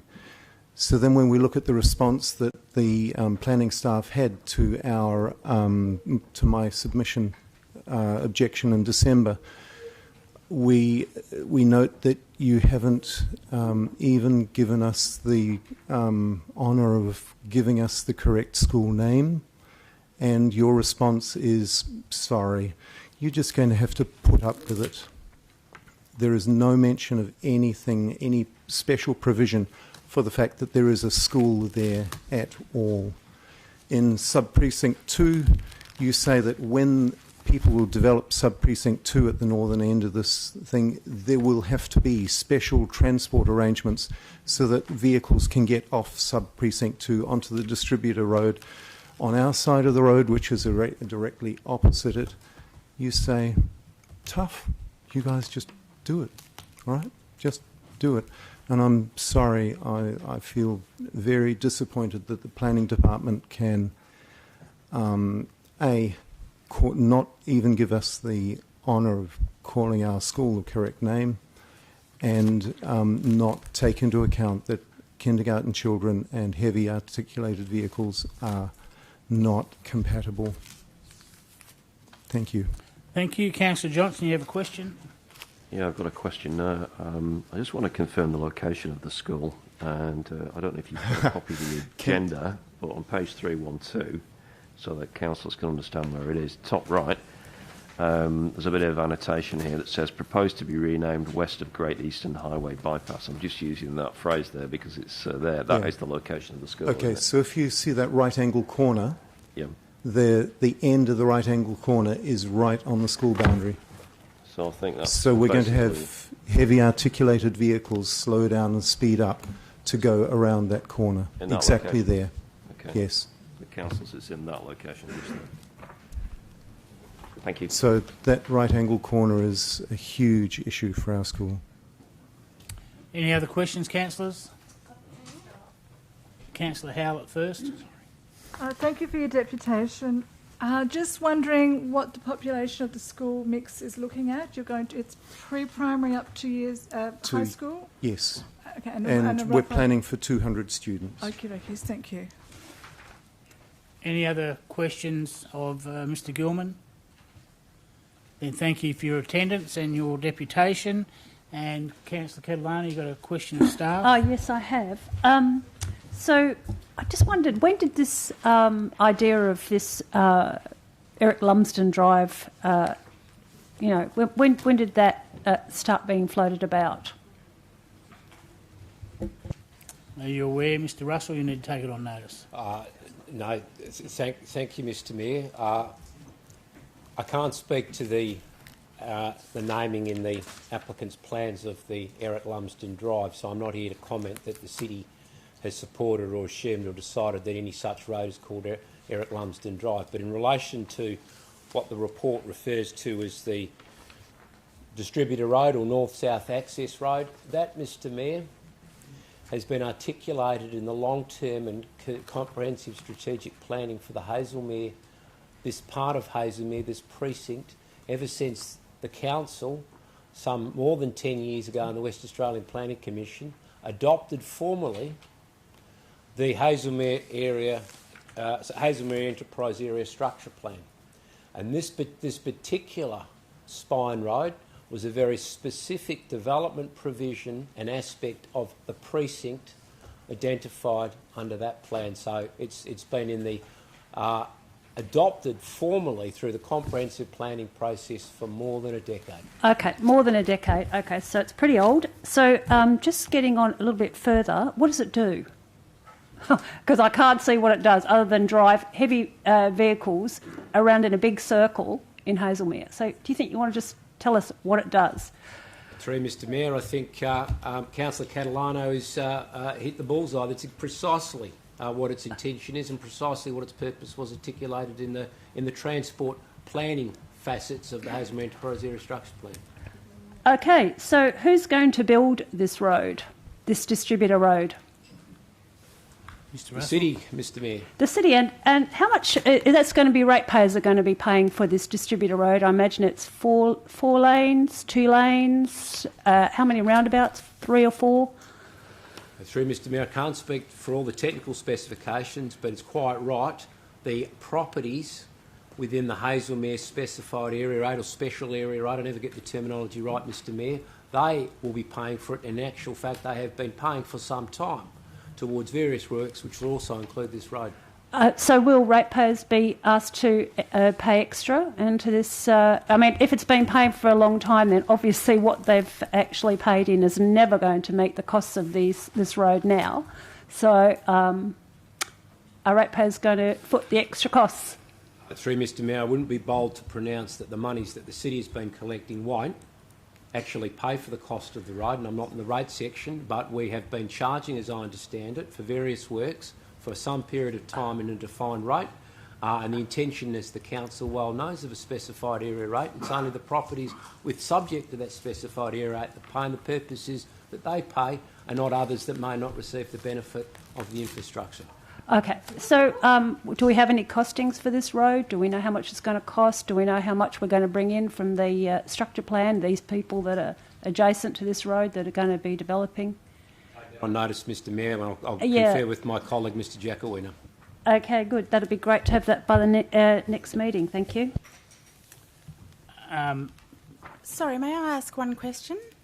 Which I didn't have before, but with this information, I just have one question. I'll allow you to ask one question, but it's not the normal procedure. Thank you. Thank you. So if this was in the pipeline for quite some time, why wasn't the school notified about this when we put in our planning application?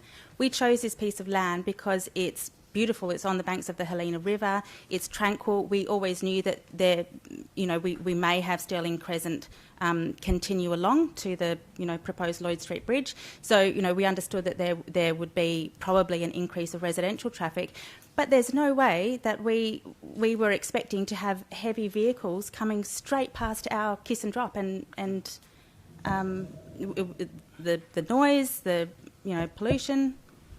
Why weren't we told about it? I can't give you an answer why you weren't notified, but if you're building in a light industrial area, whoever was doing your planning application should it have is been... special use and it's residential all around us. Should have been... Either side of us. Your planning... And educational. Your planning staff should have been well aware of the intended uses. It's been in the scheme for some 10 years, I believe Mr Russell said.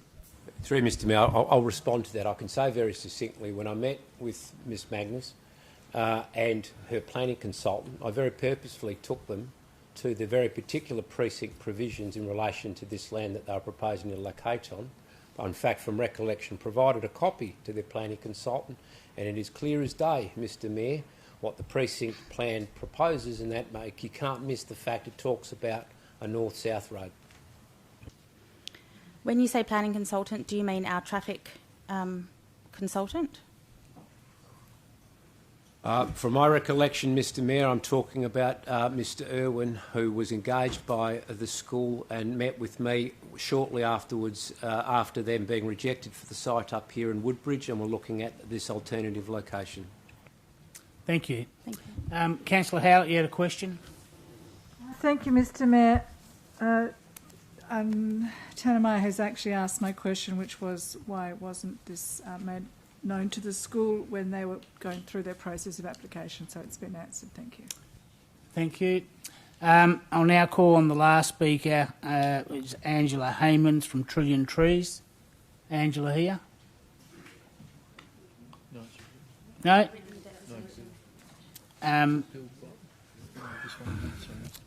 Sorry, Mr Bill Byman, Bynome from the Hazelmere Progress Association. Thank you. You'll have 5 minutes once you start speaking, and I'll try and tell you when you have a minute left. Thank you. Thank you, Council. I'm here as a delegate of the Hazelmere Progress Association representing the residents of Hazelmere, notably those on Mary Street and Wingate Avenue. They have approached us in the last week or so,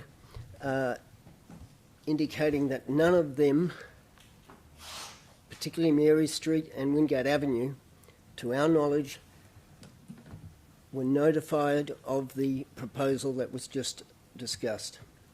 Notwithstanding a pro forma of objections closed on December 20th, 2021, clearly the residents were not aware of that or an extension, that an extension could be applied for. Given the significance of this structure plan and the effect it has on the residents, they request the opportunity to discuss the proposal with the City of Swan and the the proponents' planners. The Hazelmere Progress Association suggests that a public meeting be organised with the City of Swan's statutory planners and State West planners before any further approvals be made.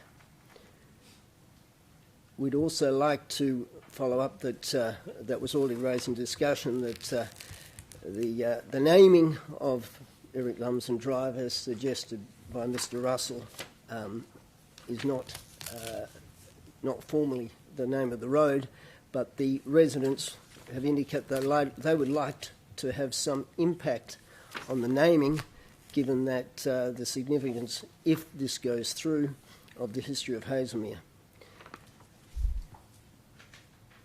So, in summing that up, we would like to have a public meeting with the council and the planners to address a lot of the issues that most of the residents haven't been made formally aware of. Thank you. Thank you. Councillor Catalano.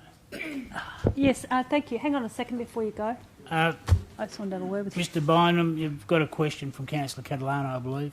Yeah, thanks. So can you tell me what you think the issues are? I mean, I've read some of the submissions, but what do you think they are in terms of the residents on Mary Street and Wingate Avenue? Well, they back on to the proposed offshoot road. There has been indications that there will be a wall. Dividing them from the offset road.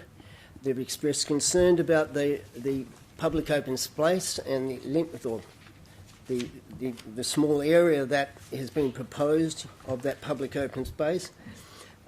Issues of drainage relating to the road and the developments, and the general impact on those residents backing onto it. Yeah. Can I ask, were you aware that this is going to be taking place at any time? Did you know about this? Did the Hazelmere Progress Association know about this? We were aware of it. Yeah, and what we were was aware of it a week before. Sorry, let me get this right. We were aware of it about the 15th of December. No, but I mean, did you know about it 10 years ago, when it apparently came to council and it was clear, public knowledge that everybody knew this was going to happen? Did you know it was going to happen 10 years ago?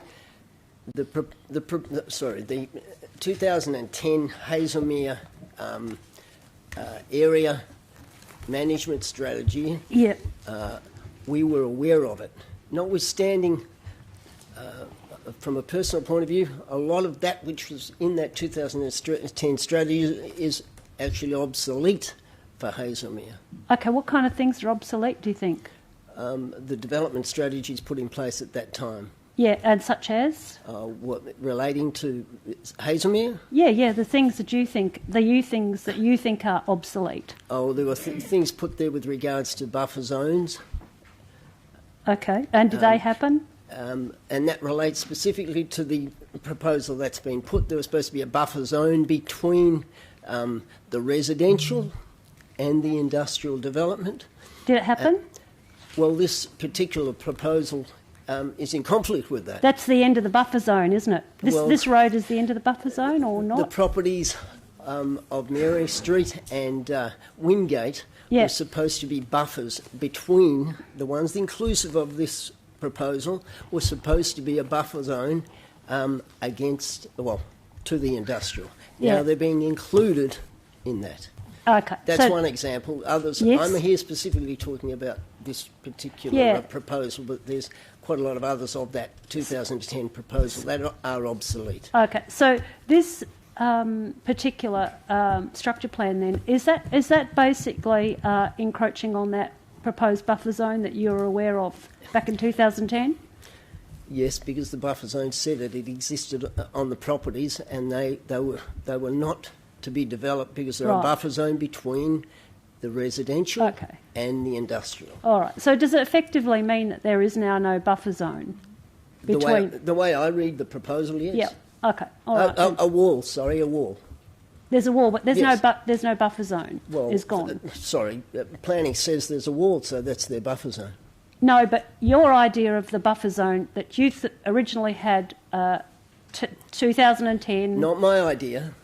No, that was given to WA you. Planning Commission in consultation with the City of Swan. Correct, yes. The one that was presented to you in 2010 had a clear buffer zone. It wasn't a wall, it was a buffer zone, and that has now disappeared. Correct. Effectively under this structure plan.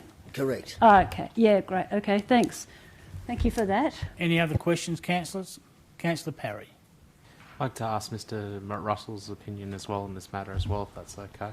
If you've got the knowledge here tonight, Mr. Russell, or you can take it on notice. Mayor, I suppose, look, you've just heard from the gentleman in response to Councillor Catalano's question, which posits that this structure plan is completely contrary to the Hazelmere Enterprise Area Plan for the purpose of providing a structure plan. Let me simply say that is utterly untrue. It is entirely consistent, Mr Mayor.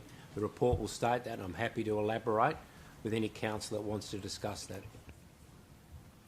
Thank you. Any other questions, councillors? Councillor Johnson. Yeah, thanks, Mr Mayor. My question is, reading the report, I notice that the proponent is the owner of lot 651, which, if you look in councils at page 313, is the dark blue lot at the top there. My question is, as that's only a very minor part of the land, why is that owner putting in a structure plan for all the other owners, many of whom are objecting? Through you, Mr Mayor, to Mr Russell. Thank you. Thank you, Mr Mayor. Through you. Look, it is, as the council would be aware, we've had many instances, and it's very common for one party on behalf of other landowners, where the planning framework requires a structure plan before any of the land is developed or subdivided, to take the bit between the teeth, Mr Mayor, and to stump up the money to prepare the costly documentation required to submit a structure plan for approval for the benefit of all. Now, I can't say here whether all of the other landowners, besides the owner that is the proponent here, is for or against it. Suffice to say, I've received no submissions from any of these other landowners, barring one to say that they disagree with some of the parts of the structure plan, but there is nothing wholesale from the other owners to say that they don't agree with it. But as we've seen in the past, it can be the case that other landowners don't like the designation of the structure plan over their land, but it's generally not the case that a landowner seeking to benefit from the development or subdivision of their land where a structure plan is required to say they don't want to develop or subdivide and don't want a structure plan. It's generally an argument around the nature of the depiction of the land use or configuration of land uses over their property. So it's true enough to say that the proponent of the structure plan is merely one landowner, and it's not to say that all the other landowners have put their name to it to say they completely agree with it, but that's not uncommon, Mr Mayor, in the lodgement of structure plans. Yeah, have you finished, Councillor Johnson? My question is, wouldn't it be reasonable to actually get a submission from, say, the owner of lot 58, which is right in the middle there, got a road, the new Eric Lumsden Drive goes right through the middle of their property. Wouldn't we want to hear about that? And also lot, I think it's 83, and lot 93. Through Mr Mayor, and that is the purpose of the public advertising period, to allow all landowners that are affected by the structure plan, within the structure plan area or outside of it, to make comment. Go after advertising. Councillor Catalano, you're next.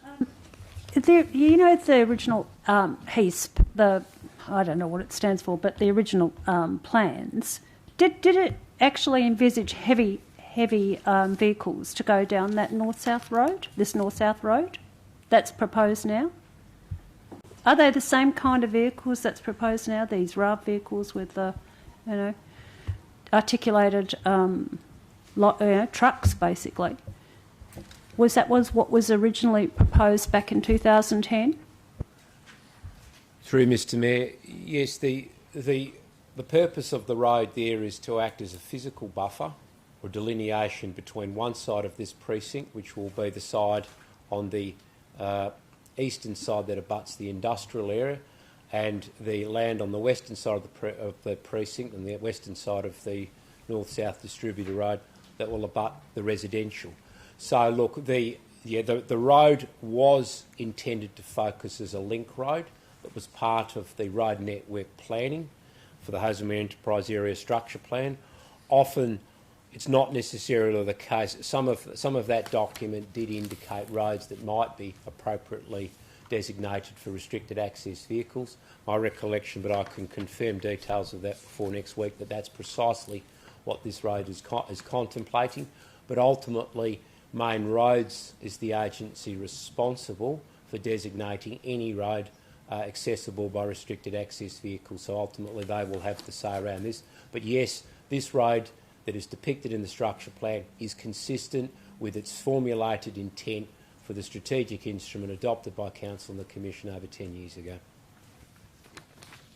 Any other questions, Councillor Catalano? Thank you. Any other questions, councillors? Thank you. And you'll note there's written deputations from Mr Patrick Irwin, Mr Robert Gilman, Tanamai Magnus and Angela Haymans of Trillion Trees.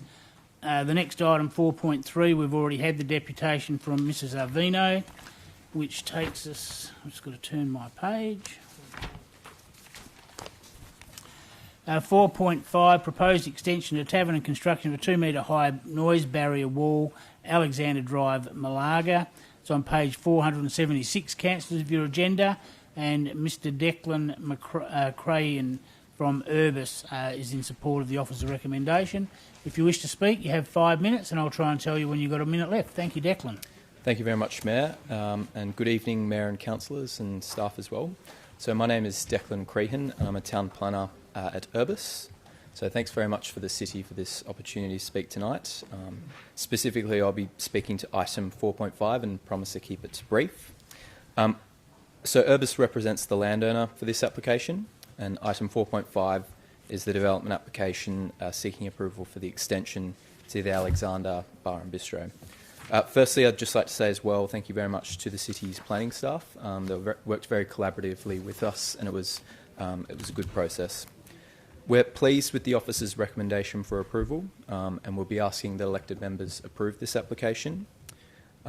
We do, however, request that the city remove or amend Condition 3, which restricts capacity.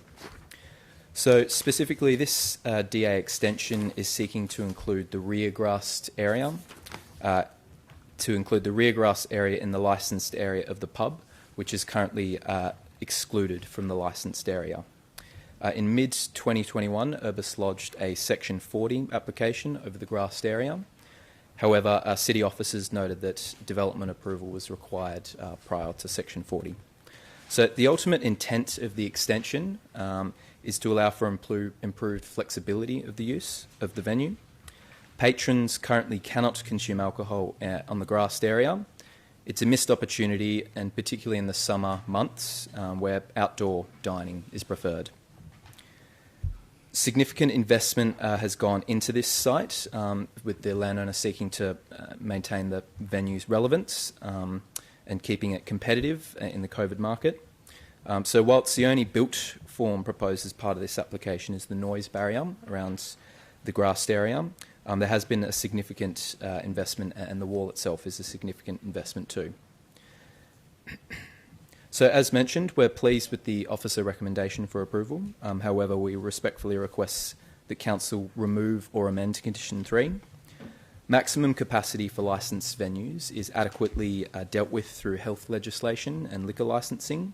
So a planning condition to also limit the capacity, it's unnecessary, and it reduces the potential offering of the pub.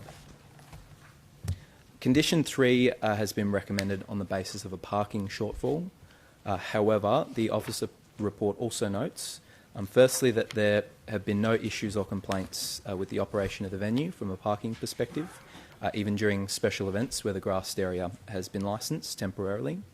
And secondly, that the city's parking requirement of 1 bay per 2 square metres for bar space is rather onerous and inappropriate, given that the pub is within a commercial complex and with shared parking arrangements. So typically the peak hours of the pub are contrary to some of the other commercial uses there. So if Council feel that a planning condition to limit patron numbers is required, we request Council amend Condition 3 to allow for at least 200 people. Additional Section 40 and liquor licensing approvals still have to be gone through. However, some additional flexibility from a planning perspective will allow additional opportunity for the local operator. So in summary, we're pleased with the recommendation for approval. However, we respectfully request that Council either remove Condition 3 or amend it so that a maximum of 200 patrons are allowed at the venue at any one time. This is a great venue, and we're really excited to see the future of the pub if this development is approved. I'm happy to take any questions should councillors have any, and thank you. Thank you. Councillor Bowman, you're first. Thank you. You touched on your 207 car parking bays short, according to our requirements. You're suggesting an increase of 33%. Where are these extra people going to park, or are they all going to walk there? Well, I think the way that pubs and liquor licensed venues work these days, a lot of people are seeking alternate ways to get there, ride share, sharing, carpooling, that sort of thing. So I think there certainly is an argument that that will fulfil a component of people getting there, but also that there is a shortfall by the parking rate. But with the way that the complex works, we believe that there's an adequate parking supply existing. And my second question, as a planning consultant, would you consider a parking shortfall in any application of 207 bays is quite significant? Yes. Okay, thank you. Councillor Howlett. Thank you, Mr Mayor. Just two things stood out to me. One is, if you do want a minimum packs of 200 people, do you have the ablution facilities to cater for that expansion? I don't have the detail of that off the top of my head. However, to be able to get approval for 200 people from a licensing perspective and a health perspective, we'd have to get a number of other approvals, so ablution facilities and the like. So before we could actually get an occupancy permit to be able to do that, we'd have to demonstrate that we do have the facilities to be able to do that. Can I ask what you're currently licensed at? 150. Okay. And then I note that the officers are recommending a 2-metre high glass wall. I don't know, I kind of struggle with that a little bit, but I'm just wondering, is there any examples? Have you seen a 2-metre high glass wall as an acoustic wall or as a barrier that you could mention that I could think about? Not off the top of my head, but I guess that the purpose sort of obviously is just to keep the noise within the venue. So as for a glass one or another material, I can't think of one off the top of my head. However, I guess the idea is for a creative solution to keep the noise within the venue. Yeah, okay. Just wondering about, it's not going to get too hot and sunlight getting on it, and I don't know, it just seems interesting, but I don't know. Okay, thank you. Councillor Parry. Just to assist, just if you can help the councillors out, can you tell us what exactly is north of the pub right now? Currently north of the pub is a dentist. And a petrol station? Yeah. And to the east? To the east is the IGA. And to the south? To the south there's I think 3 commercial tenancies. Yep, the restaurants. And to the east and to the west is also a parkland, isn't it? To the immediately west is a road, and then there's residential across the road. So there'd be about 25 metres worth of buffer there as well, correct? At least. Give or take. Yeah. In regards to that. Thank you very much. And also one last question, if you don't mind, Mr Mayor. Continue. What type of pub is this? Is it more of a family pub, or is it more of a late night session pub, or what is it normally? I would like to think that it caters to a range of demographics, but particularly, given there's a playground out the back, there's an alfresco area, and with the grassed area, I would like to think that an improved family offering. And also Saturday night specials as well. Thank you very much. Councillor Congerdon. Thank you, Declan. I don't frequent this pub other than to pick up my kids. It's true, and you ought to know that, Councillor Parry. And I'm very much aware that the kids use that grassed area out the back while their parents congregate under the pergola when they're consuming alcohol. So to me, I think it's probably a no-brainer that this wall should be constructed in the allowable area for the parents to partake of their Friday, Thursday night or Sunday drinks. I am concerned a little bit, however, with the glass wall, and I will be moving an alternate recommendation. And I'll just put you on a little bit of notice, councillors. Having a glass wall next to a car park, next to an industrial area, next to the shopping centre, next to the main road will be etched and wrecked in no time. So, Declan, I'd like the opportunity to be able to meet with you to have a discussion around what other barrier could be put in place other than an etchable, wreckable wall? Thank you. Yeah. Sorry, Councillor, may I please just ask, is it a case of materiality? It is a case of materiality. I don't think there is I think there's some commentary within the agenda item about some passive surveillance. I don't know why you'd want passive surveillance of a tradesman's vehicle which are parked up against the current wall ×3 and around to the southern side ×4, and so I don't see the merit in it. Any other questions, councillors? Councillor Richardson. Thank you, Mr Mayor. I think Councillor Congleton's highlighted some of the points I had written down here, which was in regard to the alfresco grass and family area. I had a bit of a chuckle because my question is, what other materials would they be considering instead of that glass panel? Would they be open to other materials? And the reason I ask is because I've witnessed my own children trying to climb a 2-metre sandstone wall near a playground area that's was an indoor partial, outdoor partial area. But you give kids a glass wall to look at and run up and jump against, and I'm not laughing because I just happened to see it a couple of weeks ago, and I was like, the glass wall would be enticing for children to run up and jump up and try and grab the edge of, and I'm just wondering if there's something else that might be an alternative. And also, what time is that particular area open to for that family area? So, with regards to your first query, we would certainly be more than happy to explore different materiality, and I think we had initially proposed a ColourBond solution. From an acoustic perspective, it meets the requirements to be able to meet acoustic barriers. Can I just ask you a question about the ColourBond? Are we just talking about ColourBond fencing? Yeah, but it's a special density of ColourBond fencing. What kind of density are we talking about here? I can't remember off the top of my head. Roughly? Sorry. Thickness?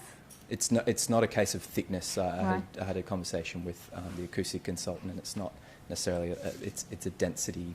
Yeah, it's a technical. Kids running up against that and kicking a football at that is also not going to be an appropriate material. Just giving you a heads up. Sure. But we'd be happy to explore okay. a more appropriate material. Thanks. Councillor Knight. Hi, Declan. Can I just clarify? Did you say that on the grassed area that there won't be any alcohol served? There currently isn't any alcohol. You can't consume alcohol in there, but this application is seeking patrons to be able to go out there with a drink. Okay. All right. Thank you. Any other questions, councillors? And thank you for your attendance and your deputation. That takes us to the next item, councillors, item 4.8. Yes, it's 8 o'clock and we'll have a 10-minute break, and if we can be back here by 8:15. Thank you, councillors. You've got 13 minutes. Thank you, councillors. We'll resume the meeting. And we're going on to the next item. It's item 4.8, illuminated signage in James Street, Guildford. It's on page 522, and Mr Stephen Chung will be making the deputation. Thank you, Stephen. You'll have 5 minutes, and I'll try and tell you when there's a minute left. Thank you. Good evening, City of Swan Council. Thank you, Mayor Lucas and councillors, for hearing our deputation. My name is Stefan Chung, and I will be the spokesperson for my father, Su Yin Chung, otherwise known as Jay, who is the owner of the fish and chip shop, The Rusty Old Boat, located on 127 James Street. We are objecting to the item 4.8 on the agenda to take down the Rusty Old Boat street sign because of its size and manner of illumination is inconsistent with the built form character of James Street. I hope you guys have in front of you a supporting document that Amanda passed around earlier, and I may ask you guys to refer to this document as my deputation goes on. So firstly, in terms of size, we feel that the sign is consistent and comparable with other signage used at commercial properties such as Alfred's, located on 98 James Street, and Local Mio, which is located at 159, 161 James Street. And if you're on page 2 of that supporting evidence document, we got Alfred's and Local Mio, and we think our sign is pretty consistent with the same sizing of that sign. In terms of manner of the illumination being inconsistent with the built form character of James Street, could I ask the council members to turn to page 3? of the supporting document. And we got a picture here of a building located at 141 James Street, which has the reminiscence of incandescent light bulb fittings. And that is the same manner of illumination that we used in our street sign for the rusty old boat. So we think it's consistent with the built form character of James Street. With brightness and intensity, we also believe that it's comparable and consistent with the neon signs that was previously on the second page of Alfred's and Local Mio, of their neon sign. And lastly, could I ask you guys to go to page 3, and on the bottom picture, that is the rusty old boat sign, our street sign. We believe this is comparable, and we had the intent to make it like the first electrical light-up signs that was invented in 1881, which uses large block letters and incandescent light bulbs. We used an award-winning signage company, Barret Exhibition Group, which has been manufacturing display signs in Perth since 1955. And the intent of the design was to preserve and promote the heritage and nature of Guildford and be congruous with the built form character of James Street. I would also like to note that the Heritage Council was against taking the sign down, and so was the City of Swan Council. And we hope that our deputation will convince others to vote in our favour so we can keep our street sign. Thank you. Mayor Thank you. Lucas and council members. Yes, Councillor Howlett first, followed by Councillor Johnson. Thank you, Mr. Mayor. Thank you, Stefan. Just a couple of questions. So you opened your new restaurant during the very difficult economic times of COVID-19, is that correct? Yes, that's correct. And since you've opened, have you developed a significant repeat clientele or following? We obviously hope for it to get busier and better. I noticed one council member putting to himself, we would love to have anybody here come down and try the fish and chips. My dad he runs it, and he's very proud of his work. He's got an award from the Council of the City of Perth for how good and how clean his kitchen was. I have no in doubt. The fish and chip shop in Como, Wonderful. Johnny's Quality Fish Bar. So And then, so very proud. really, what do your customers think of your signs? Have they indicated that they would like that sign to? yeah, we've had not nothing but positive feedback about the design inside and outside. Okay. People have loved what's going on in there.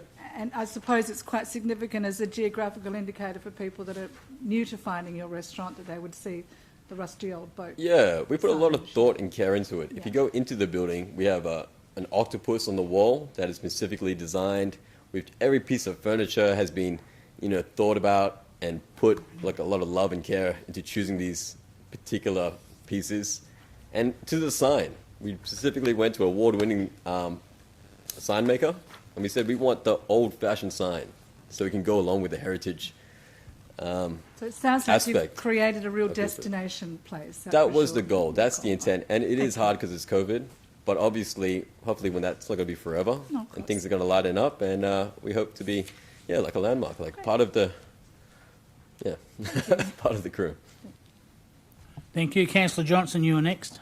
Thank you, Mr. Mayor. I'd just like to remind Council I do have an impartiality interest in this because I am a regular customer. Thank you for your deputation. It's really clear. It's a really clear explanation of how you have aligned your illuminated sign with the intent of the Guildford Conservation Policy, even though, strictly speaking, internally illuminated signs are not permitted. But no, it's really clear. Thank you. Thank you very much. I appreciate that. Councillor Richardson. Thank you very, very much for your deputation. I'm curious, had you seen during the proposal for the shop, the Guildford Conservation Policy? Yes. You had? Or when designing the sign? Yes. And in terms the store, of what? and the store prior to choosing a site for the store? Are you talking about in specific which? The Guildford Conservation Policy, which is the council's own policy for Guildford. Okay. Could you remind me of the facts that we need to? Oh, it just sets out in there particular types of lighting, signage, and it has a policy regarding things you can and can't do in Guildford. Yes. We have reviewed the document, especially now that this has been brought up. and I have reviewed the document. But had you been given that, or had you seen that document prior to decorating the store? And All right, we will admit this. We apologise that we may not have fully considered all those minor details in the Act beforehand. But had you seen the document, or someone We have gave seen you? the document, yes, we have. You'd seen it prior to designing the signage and the decor for the store? No. When did you see the policy for the After the sign was, already made? Yes. Is that after the store was decorated and in the process of purchasing the store? No, that was the store was purchased first, and then we have a designer go in, and then that's how the brief was, to make it all facing a traditional place. So in submitting your development application for the store, did you at any point, or did the City of Swan point out the Guildford Conservation Policy or give you a copy? No. No one from the City of Swan gave you that copy of the policy? No, not prior before that. Okay, thank you. Councillor Catalano's next. Yeah, have you actually put the signs up? Sign I mean, has I been don't know. up. I've never been there. But Yeah, it's been up. Sign's been up. Yeah, okay. So, do you know how come you've been asked to take it down? How long's it been up The for? size and the manner of illumination. How long's it been up for? Oh, since last year. Last year. Yeah. Okay. All right. So I've got a question for staff then. Thanks. Thank you. At the end of councillor questions, Councillor Johnson, you're next, followed by Councillor Bowman. Yeah, thank you. My question is, your sign, the illumination of your sign, does it sort of, the illumination project into any residential properties nearby? No residential properties. We're on the corner. Yeah. And no, it doesn't illuminate to any residential properties. Thank you very much. Thank you very much. Councillor Bowman. Just a quick one. The size of the lettering, roughly what size are they? I'm reading the report that twice as big, so are they roughly 600 mils high? That's correct. That's correct. And probably continuing on from Councillor Johnson, the lights, do they flash, or are they just always on? No, they do not flash. They do not flash? Okay, thank you. Any other questions, Councillor Knight? And just following on again, can you dim those lights? Are they LEDs or are they incandescents? Incandescent.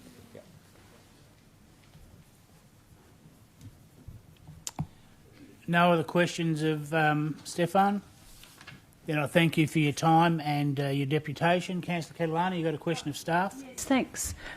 So this is basically a retrospective planning proposal, is it?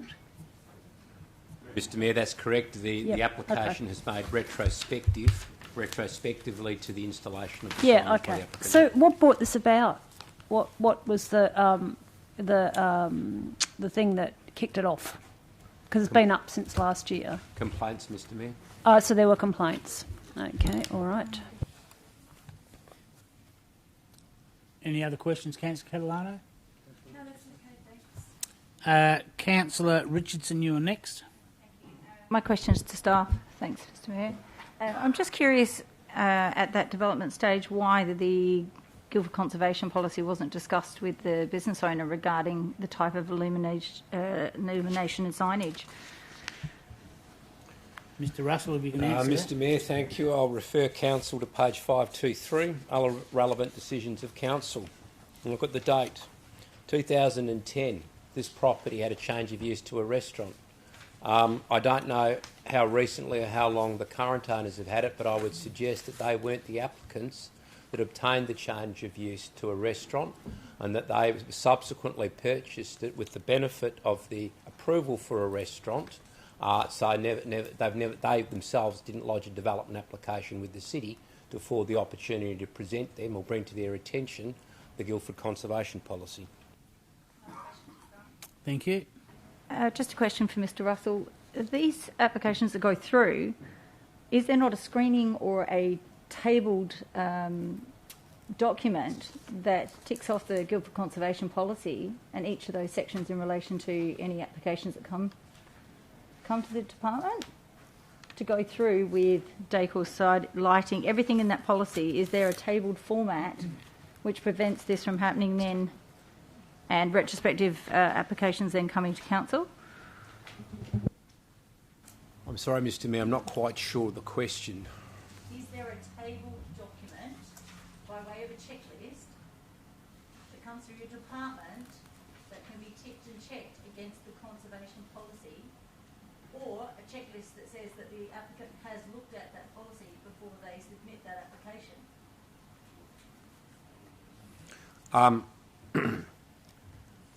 In relation to making an application for a change of use, and we've got to remember this is a change of use, this is not the application in 2010 was a change of use, which is different to physical development works.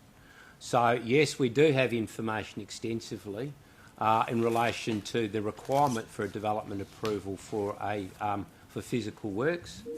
And yes, we've got internal information we can provide and advice that we can provide to parties with respect to the facets of the Guildford Conservation Policy. So the answer to that is yes.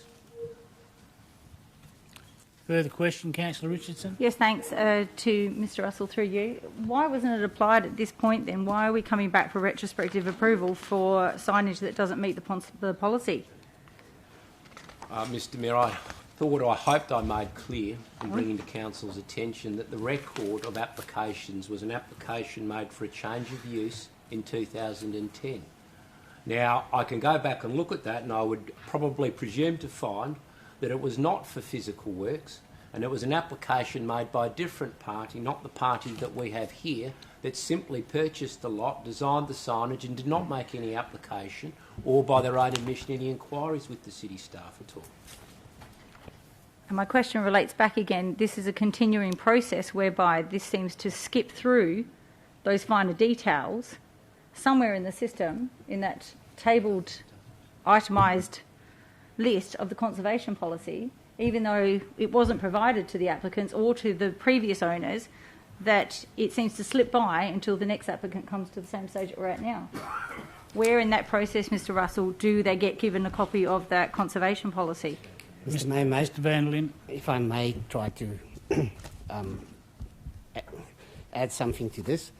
I think it's quite clear the current proponent, there was no contact between the current proponent and the city until such time as we received complaints about the signage that have already been installed, and only then did they submit an application. So there was no opportunity to provide them with any information. We've never had contact with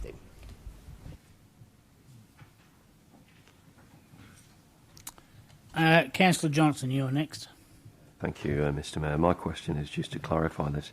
So if there's this property has an approval dating from 2010 to be a restaurant, and then about a year ago it changes hands to the new owners, at the point, and those new owners also want to run a restaurant, at that point when it changes hands and they want to make use of the property for the approved use, do they need to submit any kind of development application? Through Mr Mayor, no. I think, if I may, I think what Councillor Richardson is inferring or getting at is, do we have some sort of welcome to Guildford for new landowners around what the requirements are? And it's a fair point to raise. We don't have anything quite so formal around that. It's been postulated many times over the years, and I understand the purpose is, do we have a system, or could we have a system where new people that may be understandably not aware of the particular requirements in Guildford, can we have something where new owners are apprised of this so that they don't fall into this situation where they put something up unawares and find subsequently the policy instrument is saying you can't have this. It's a fair point. We don't have anything quite so formal at this point, but maybe that is something that the council, the city, can look at. Thank you. Councillor Howlett, do you have a question? Thank you, Mr Mayor. For you, Mr Russell, just is it possible to get a copy of the complaints, please, that were received in regards to the lighting sent to the councillors? I'll endeavour to locate those, Mr Mayor, yes. Perhaps if the nature of the complaint without the person's details being on those information. Thank you, Mr Russell. Councillor Knight, you're next. Thanks, Mayor.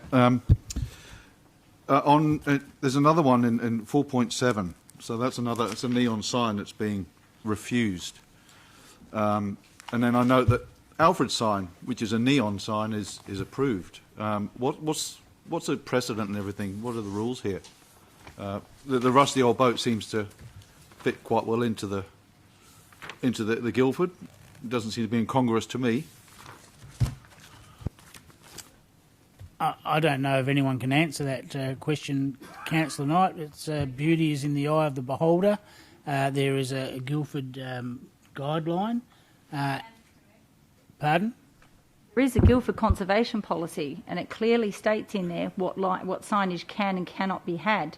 So if Mr Russell would like to quote the Guildford conservation policy regarding illuminated signs and lightage, that's why we have these processes, is to not to in any way discredit the wonderful sign that you've got, but there are rules in that policy. It's a council document and they need to be upheld.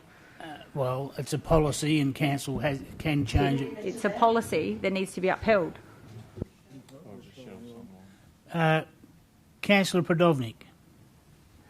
Just following on from that question, I think from Councillor Knight, sorry, it's a little bit hard to hear. Just so that I'm clear, why has Alfred's been allowed to have neon signage and these other properties haven't? Councillor Richardson's referring to the conservation policy. Can you just explain that? Well, I imagine it would have been a decision of this council, Councillor Prodovnik. Is that correct? Well, it's either that or it's illegal and no one's complained. Does anyone know when Alfred's neon sign went up? Well, they said they were established in 1946, but whether they had a neon... Well, I don't know, Councillor Richardson. Mr Russell might try and assist. Very succinctly, Mr Thank you, Mayor. councillors. If you can... Sorry, Councillor Prodovnik, if we can let Mr Russell try and answer the question. Very simply, Mr Mayor, it's entirely correct. The current Guildford policy, about 91, 92, this sign, and anyone that's been a long-term resident in Guildford would know better than I how long the Alfred sign has been, but you would have found it would have predated the policy that says, but Councillor Richardson is correct, the policy is unequivocal around signage, but Alfred's predated it. In relation to Councillor Knight's postulation, yes, what does it mean? If you have another neon sign where you've got an existing neon sign, does it set a precedent? The response to that is that sign was there before the policy instrument came in that says it's not typical, you shouldn't have it. Can I ask a question through you, Mr Mayor? Yes, please continue. Then is it Locate Neo sign, the other sign that was referenced tonight in the deputation? How long has that been there for? Is that quite new?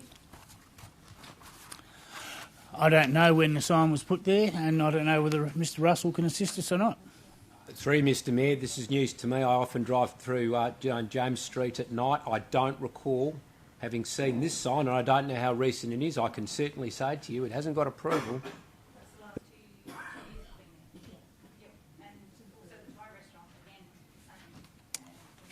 Have you got a question, Councillor Richardson, or are you just making statements? My question is to staff, through you, Mr Mayor, is these properties have continued to add their own lighting and decoration without going through that proper process of making sure that it fits that Guildford conservation policy. And this is when we get into arguments of businesses coming and saying we didn't know about the policy, and obviously they get offended, and we need to be hard and fast on that policy.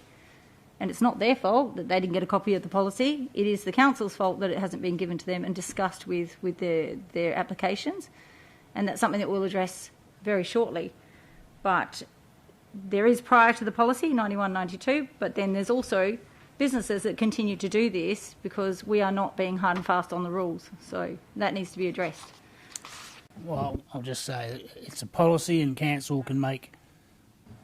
With due respect, I've heard you, Mr Mayor, continually say to me, it's just an interpretation, it's just a policy. It's not just an interpretation, it is a council policy made by this council, and it needs to be upheld. It is not our opinion, it is not your opinion, it's not just a policy. This is a policy that's causing a lot of friction in the community. It's not just your opinion, your opinion, your opinion. I'm not going to These are policies. I'm not going to debate with you, Councillor No, Richardson. but it's what you stated, though. We can do that next week. Councillor Prodovnik. Yes, you've got the floor, Councillor Prodovnik. to hear you. Sorry about this. Just following on from what Councillor Richardson has said, am I correct in understanding that we've now identified another sign that has actually just gone through set up and there's just been no oversight and potentially they're in breach of the policy? And we probably do need to tighten up the process. Is that what I'm hearing? Potentially, yes. Thank you. Any other questions? Councillor Congleton. Yeah, thank you, Mr Mayor. Phil, on the letters posted to the commercial strip, it's silent on how many numbers were sent along that strip. And in relation to the question of complaints, I note that it had one submission indicated support, and the Guildford Association were not in support of the rusty old boat signage above the awning.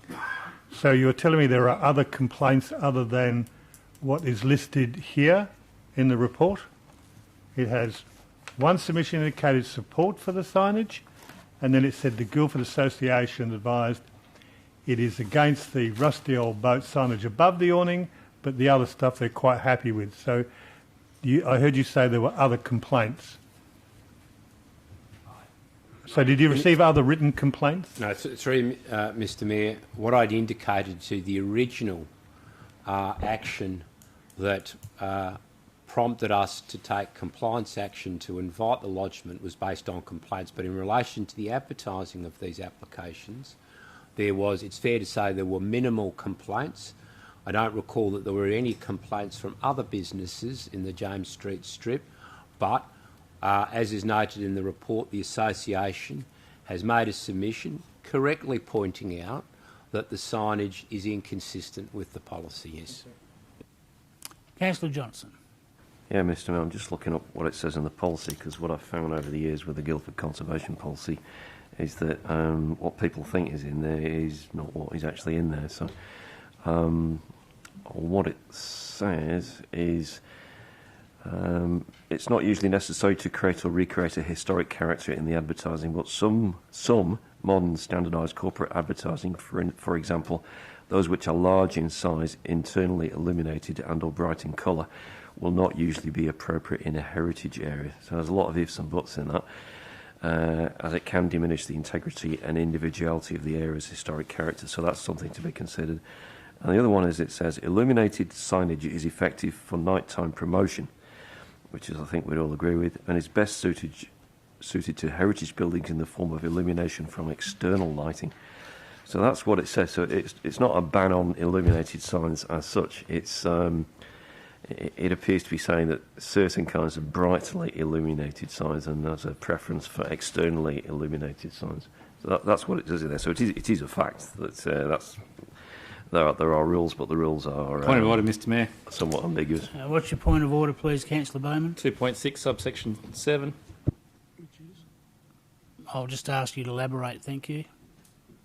Mr Mayor, I'll just remind all councillors, because they'll ask me again or question it, our standing orders apply to gender forums, deputations. We can ask questions, and that's it. I'm finding we're not asking a lot of questions. We seem to be going to debate or providing comments. I'm also mindful there's a number of other people here who have listened patiently for the last 3 hours, and I'd like to listen to them tonight too, please. Yes, thank you, Councillor Bowman. I'll uphold your point of order. I didn't hear a question in your summation of the policy. Unless you've got it in a question form, Councillor Johnson, I'll ask you to move on. I was just answering the question, Mr Mayor. Policy, sorry, I missed that with your mask on. Endeavouring to answer a question about whether advertising signs are appropriate in Guildford by reading out the policy. Oh, I'm sure we can discuss that next week when we go to make the decision. Are there any other questions of staff on this item, councillors? Then we'll move on to the next item.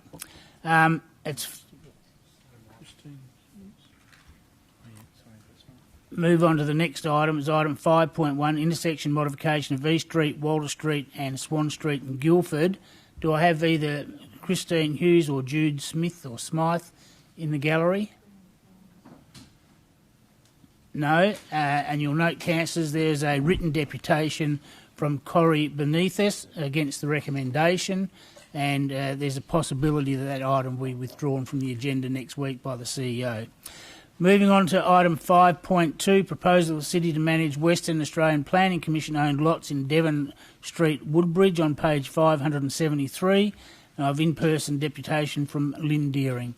Thank you, Lynn. You'll have 5 minutes, and I'll try and tell you when you have 1 minute left. Thank you. There we go. I'm not actually Lynn, I'm Lee, just to confuse you a little bit. Lynn and I have swapped, so we hope that's okay. So I've got Lee Symington. Yeah, that's the one. Thank you. So, good evening. I'm a resident of Woodbridge and a member of the Friends of Woodbridge Bushlands. The council report is very clear that the transfer of Devon Street Reserve from WAPC is possible and acknowledges that the city cannot provide direct support to the Friends to undertake rehabilitation as the land is not owned or managed at the moment by the City of Swan. Restrictions and limitations of the WAPC management and ownership and lack of long-term tenure of the site is why we seek the transfer of the subject lots to the State of WA for the creation of Crown Reserve with a management order in favour of the City of Swan. Our plan is rehabilitation of a degraded site, preservation of 18 old-growth trees and creation of habitat of existing Quenda and Echidna populations, build community capacity through bringing community together, improve knowledge and skills and intergenerational and cultural exchange. Our plans include working with high schools, TAFE, constructing a bird hide through which to watch the black cockatoos, sacred kingfishers, and engage with schools to undertake planting, seed capture and offer open education activities, including solar-powered reticulation systems and increased hands-on awareness of both native flora and fauna. The WAPC granted us a permit last year, valid only until October 22, and we have in that time successfully planted 127 plants, and of which 111 survived, which is 87% success. We cleared weeds, we carried water through the hottest summer ever, and the residents have provided and paid for all this water and carrying and gardening. And this gives us an indication of the commitment by our local community. Although we have support from the WAPC and we have some grants for rehabilitation, WAPC ownership means we have no long-term security and we cannot build, locate or place structures, for example, water containers, seating on this site. Friends have sought input from a range of experts. We've created plans with other local groups through which to achieve these goals. These include residents, Trillion Trees, schools, TAFEs and universities, but the insecurity limits local involvement. The location is fantastic and it offers many benefits. It's easy access for people of varying abilities. We have local primary schools, high schools and opportunities to bring in TAFEs and universities. But our insurance, our present insurance limits us to only small groups of 8 to conduct activities. We know also that the DBCA has identified the potential and has visited us on this site and its connectivity to the Helena River. We know the WAPC are seeking an end user and Railways have identified they have no plans for, at this point. As residents, we also know that present zoning and ownership makes this land very vulnerable to other user proposals without benefit to our community, and a change of policy and our efforts to create a safe habitat on this disused land can be taken away. Although we have access to some grants for rehabilitation, we cannot build, locate or place structures, nor access the grants to support longer-term ambitions for the site.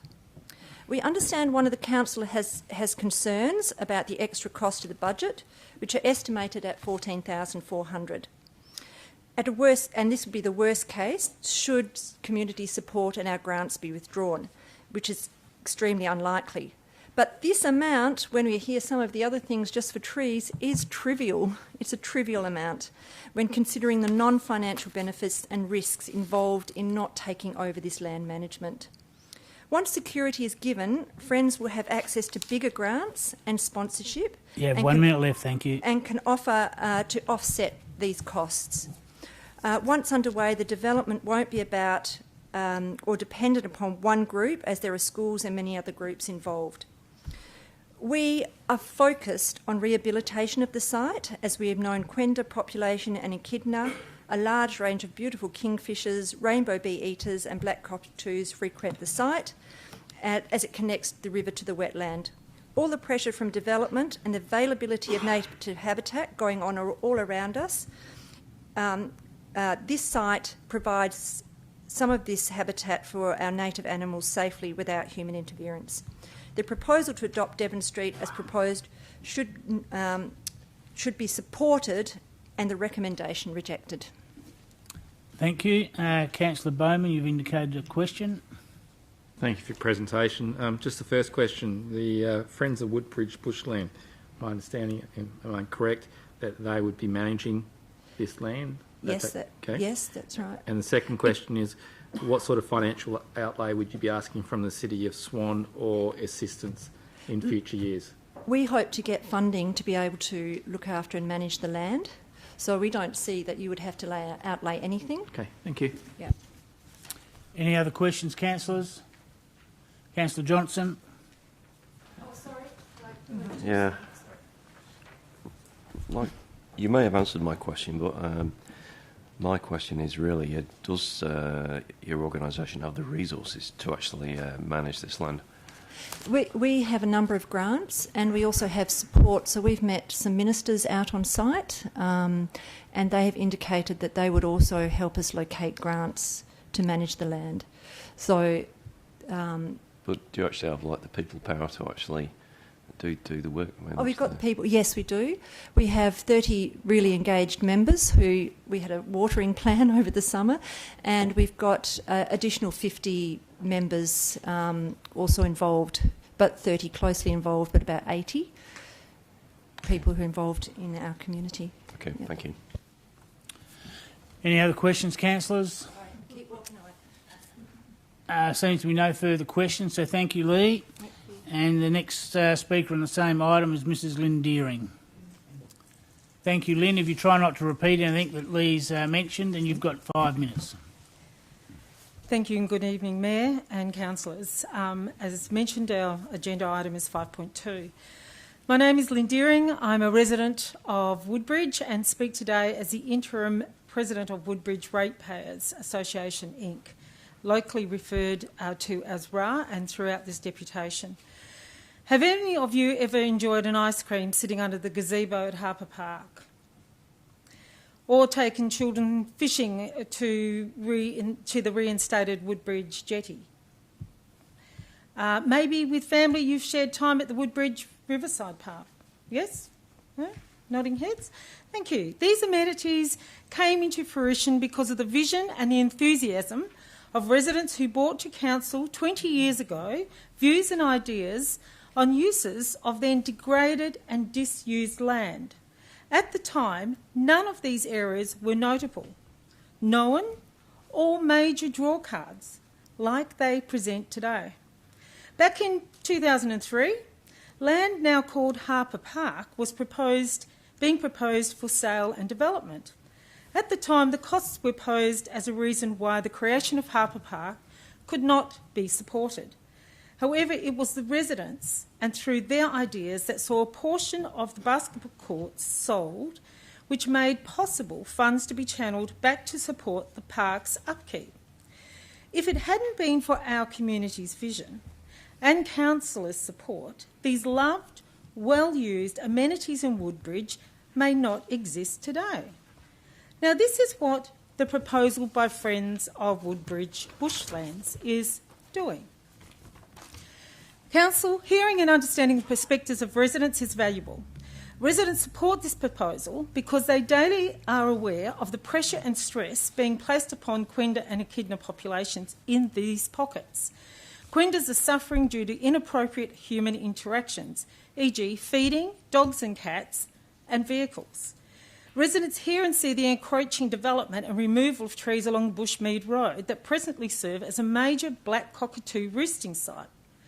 These same black cockatoos can be seen enjoying the 18 old-growth flooded gums on Devon. I won't gloss over the site. It backs into a railway line, a gas pipeline, lies straight through it. It's beneath a flight path and at the end of Devon Street. Tenure gives security to wildlife and time for rehabilitation. Rehabilitation of the site restores amenity and offers a haven for the wildlife. This proposal to transfer enables creation of safe habitat, site reuse and repurpose conducive to the community. Shared benefit to a range of community groups. A wider range of low-impact activities can be conducted under this transfer, but not under WAPC ownership. This meets all your documents, your urban forest plan, your strategic community plan. It aligns to the council's intentions, and most importantly, it embeds local diversity to safer hands of the council. As a proposal, it is low cost, budget impact, and over time, with rehabilitation, much of the maintenance will not be required.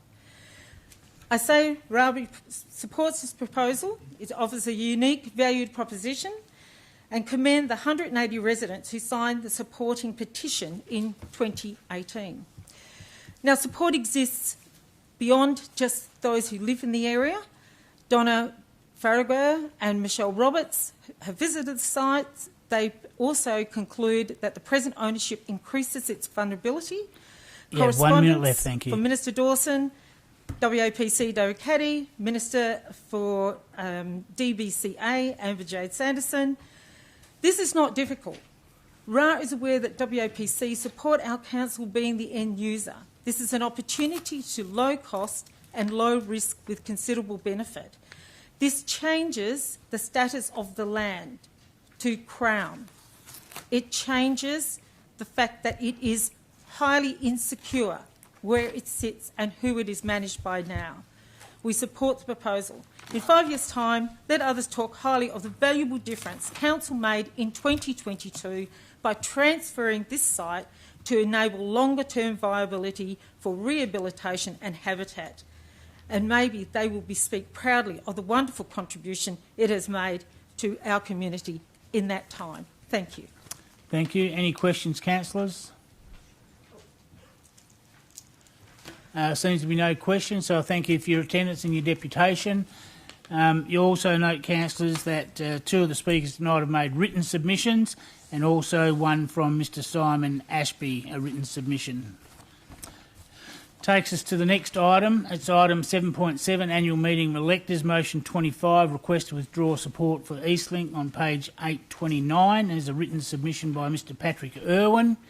We now move to Part C, item C 1.1, Councillor McCulloch's Black Cockatoo Water Station and Nesting Boxes. I believe there's an in-person deputation by Lois Pearson. Thank you, Lois. You'll have 5 minutes, and I'll try and tell you when you have 1 minute left. Please continue.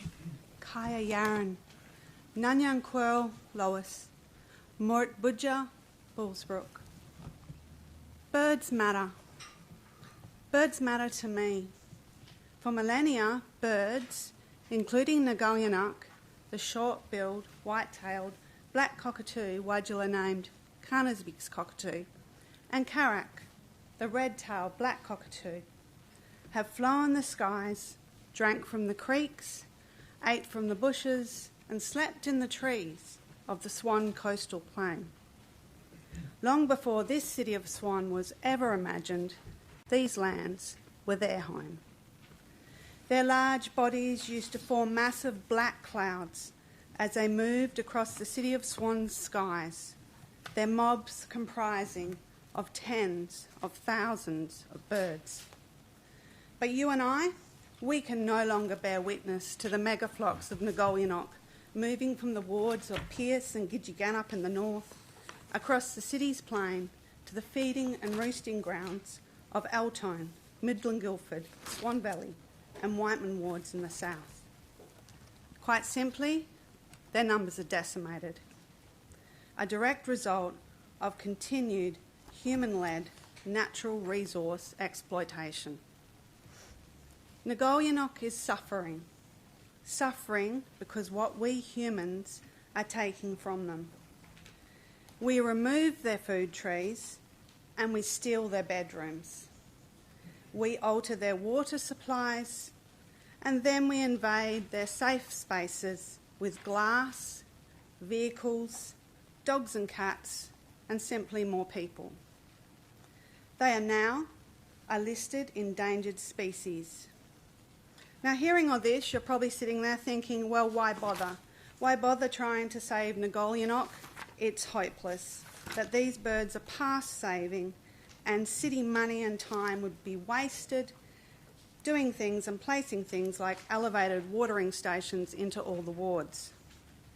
But to this I say to you, you need to know Nagoyinok has good West Australian grit.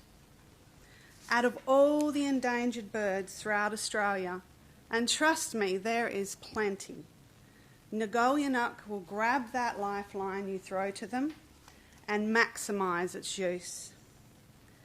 They have already demonstrated, unlike many other Australian native species, that they can very quickly adapt and change. They change their diet from native food trees when we remove them and replace them with exotic trees like pine, almonds and Cape lilacs. And when we remove most of all the old growth trees that contain their nest hollows, they are now readily accepting the artificial nests that we supply them instead of real trees. All the bird experts agree. If we can't save Nagoyinok through targeted strategy actions, we simply won't be saving any endangered birds. Nagoyinok want to live. And it is for these reasons that I'm asking you to invest, fund and enact a novel, multifaceted strategy to preserve, promote and support this endangered bird that lives throughout our city's boundaries. You are Nagoyinok's custodians. You are now their voice, and you are their chance for long-term survival. You have 1 minute left, thank you. Throughout the city of Swan. I sincerely hope that you can place value on having Nagoyinok living within our city's boundaries and appreciate the significant contribution a multifaceted strategy would have on making Nagoyinok's life Muditch once more.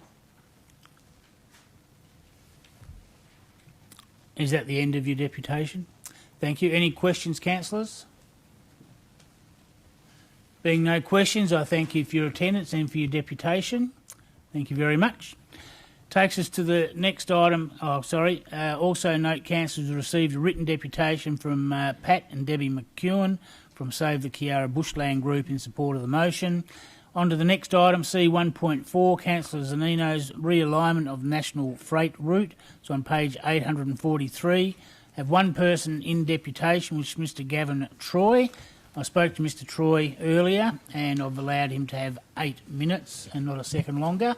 I'll give you a warning at the 7-minute mark, Mr Troy. Off you go. Thank you. Thank you, Mr Mayor. And thank you to councillors to listen to this tonight, because I think it's a very, very critical issue for Midland and will solve many of your problems. I particularly want to thank those councillors that attended Mr Councillor Bowman's arranged bus tour of the proposed route on Monday last. History prescribed Midland to be a railway town in the late 19th century. It is now the 21st century and much has changed for Midland. Much more needs to be undertaken for Midland to be a truly vibrant, sustained community centre, catering for the widespread interests of residents' needs and adjoining communities, shopping facilities, health services, recreational needs, administration, legal services and so on. But they must have ease of access and ease of movement. The lack of efficient access is hindering Midland now and will continue to do so unless you act. High turnover and high vacancy are strongly evident right now and has been for some time. Do you want Midland to continue to decay and lose priority status as a community centre within the city of Swan to Ellenbrook? Answer is no. Or what do you have to do? Road network and usage needs careful consideration, but as the Jacobs report of 2017 revealed, you were totally constrained by one significant problem. The continuing close alignment with the national rail freight route must be severed now to allow Midland to emerge as it should. History saw the emergence of road traffic growth and pedestrian requirements taking place as a secondary issue to the requirements of the state's railway system and the Midland Railway Company as the Midland town emerged in the 20th century. Come the 1960s, the emergence of the standard national rail connection to the East Coast saw the railway route kept closely aligned to the servicing facilities available at the Midland Railway workshops. The early 1980s saw the closure of the railway workshops and that link between the national rail freight route and the workshops no longer a requirement. Midland Town in the 1990s was severely affected by that national rail freight route, with traffic flow issues, including through regional traffic, dominating movement through and around the town areas. Again, I refer to the revelations of the Jacob 2000 traffic study findings as the conclusive proof. 2004 saw the government make a stronger effort to dispose of ex-railway land and buildings and the sale yards area. It emerged through the Metro Regional Scheme and taking full responsibility for land sales while denying the City of Swan effective input with those development decisions. 3 separate state agencies have pursued that sale task with limited success, each avoiding well-considered and valid City of Swan input. Individual state agencies of health, transport and finally Development WA have pursued development south of the intruding national rail freight route and ignored the consequent traffic impacts. 2015-16 saw the new Midland Hospital under construction with access considered leading to an uninterrupted road access via Lloyd Street rail underpass completed with the dedicated fast lane access for urgency patients to the hospital. 2017 saw the Jacob Road studies commissioned by the PTA to determine the location of the new Midland station. The City of Swan desire for a location to be further east was not met. Extensive traffic problems emerged through the study but not revealed to the City of Swan. An additional 2017 study by ACOM confirmed the JACA's 2017 study findings, they being the final location of the new railway station, the proposed closure of a Helena Street rail crossing and the proposed opening of the Carl Street crossing. However, inadequate consideration to waiting times at critical intersections and difficulties at Carl Street intersection with Great Eastern High and Victoria Street being so close were ignored. Again, the study findings were not conveyed to the City of Swan. 2018 saw the belated publication of the National Rail Route Realignment Proposal 1313/14 that diverted the railway from the existing route to more recently developed properties to the existing planned military road position. This will disrupt access extensively on your south side developments undertaken in the Midland Bellevue area. 2021 saw the Robinson Road closure announcement with poor planning outcome. Ministerial overruling in favour of the country rail servicing being given priority over Midland's traffic needs and the inevitable truck access to the new railway complex being directly via Bushbury Street. And you're probably not aware of that. LG Street is proposed by Development WA and the PTA, but you cannot get 19-metre semi-trailers down there. 17. The 2021 ill-considered ministerial announcement regarding the closure of Robinson Road crossing and the reality of traffic flow increasing in Lloyd and Clayton Street intersection give rise to what is the only real traffic flow solution for Midland. I emphasise. That answer is that this council must be heard on the urgent requirement to address the real impacting factor causing traffic problems in Bellevue, Midland, Woodbridge and Guildford areas, and that factor being the present alignment of the national rail freight route. I'll quickly cover, in summary, some critical factors. 1. The interstate passenger rail services, that is the Indian Pacific, the Prospector and Avon standard gauge services, can be relocated from East Perth. They can go directly through to the new High Wycombe station. There they have access to the urban rail route and other transport services if required. There's no need for them to go to East Perth. Timing, and this is significant. You must achieve a review of the MRS Amendment 1313 as requested under Councillor Nino's notice of motion. The realignment, as proposed, does nothing to relieve Midland's traffic problems. In fact, it makes them worse. There is a need to act while the opportunity for minimal property disruption is available to relocate the national route, and those that looked at the route on Monday would confirm that with me. 3. The recent federal government announcement of $110 million for a Morrison Road Great Eastern Highway is an ill-considered political announcement that would be better allocated to a new national rail route alignment, as being proposed with this notice of motion. Again, the COS, City of Swan, were not consulted. The fourth point I make is that federal rail freight expenditure in WA... You have 1 minute left, thank you. ...is almost non-existent. Why? Because you have an urban transport group, the PTA, responsible for rail freight considerations in WA, and 2, up until this moment, you had a national government, a National Party minister, the Minister for Transport, and not one National Party representative in WA. There lies your answer on where rail freight. There is billions of dollars going in on the East Coast. This notice of motion provides the initial step only to the solution to Midland's inherent traffic flow problems and should be pursued vigorously at both state and federal government levels. Councillors, I strongly recommend that you support Councillor Zanino's notice of motion. I apologise for not having a map of the proposed route, but Mrs Albright will ensure that you get that in the next few days. Thank you very much, councillors. Thank you, Mr Troy. Councillor Johnson, you're first.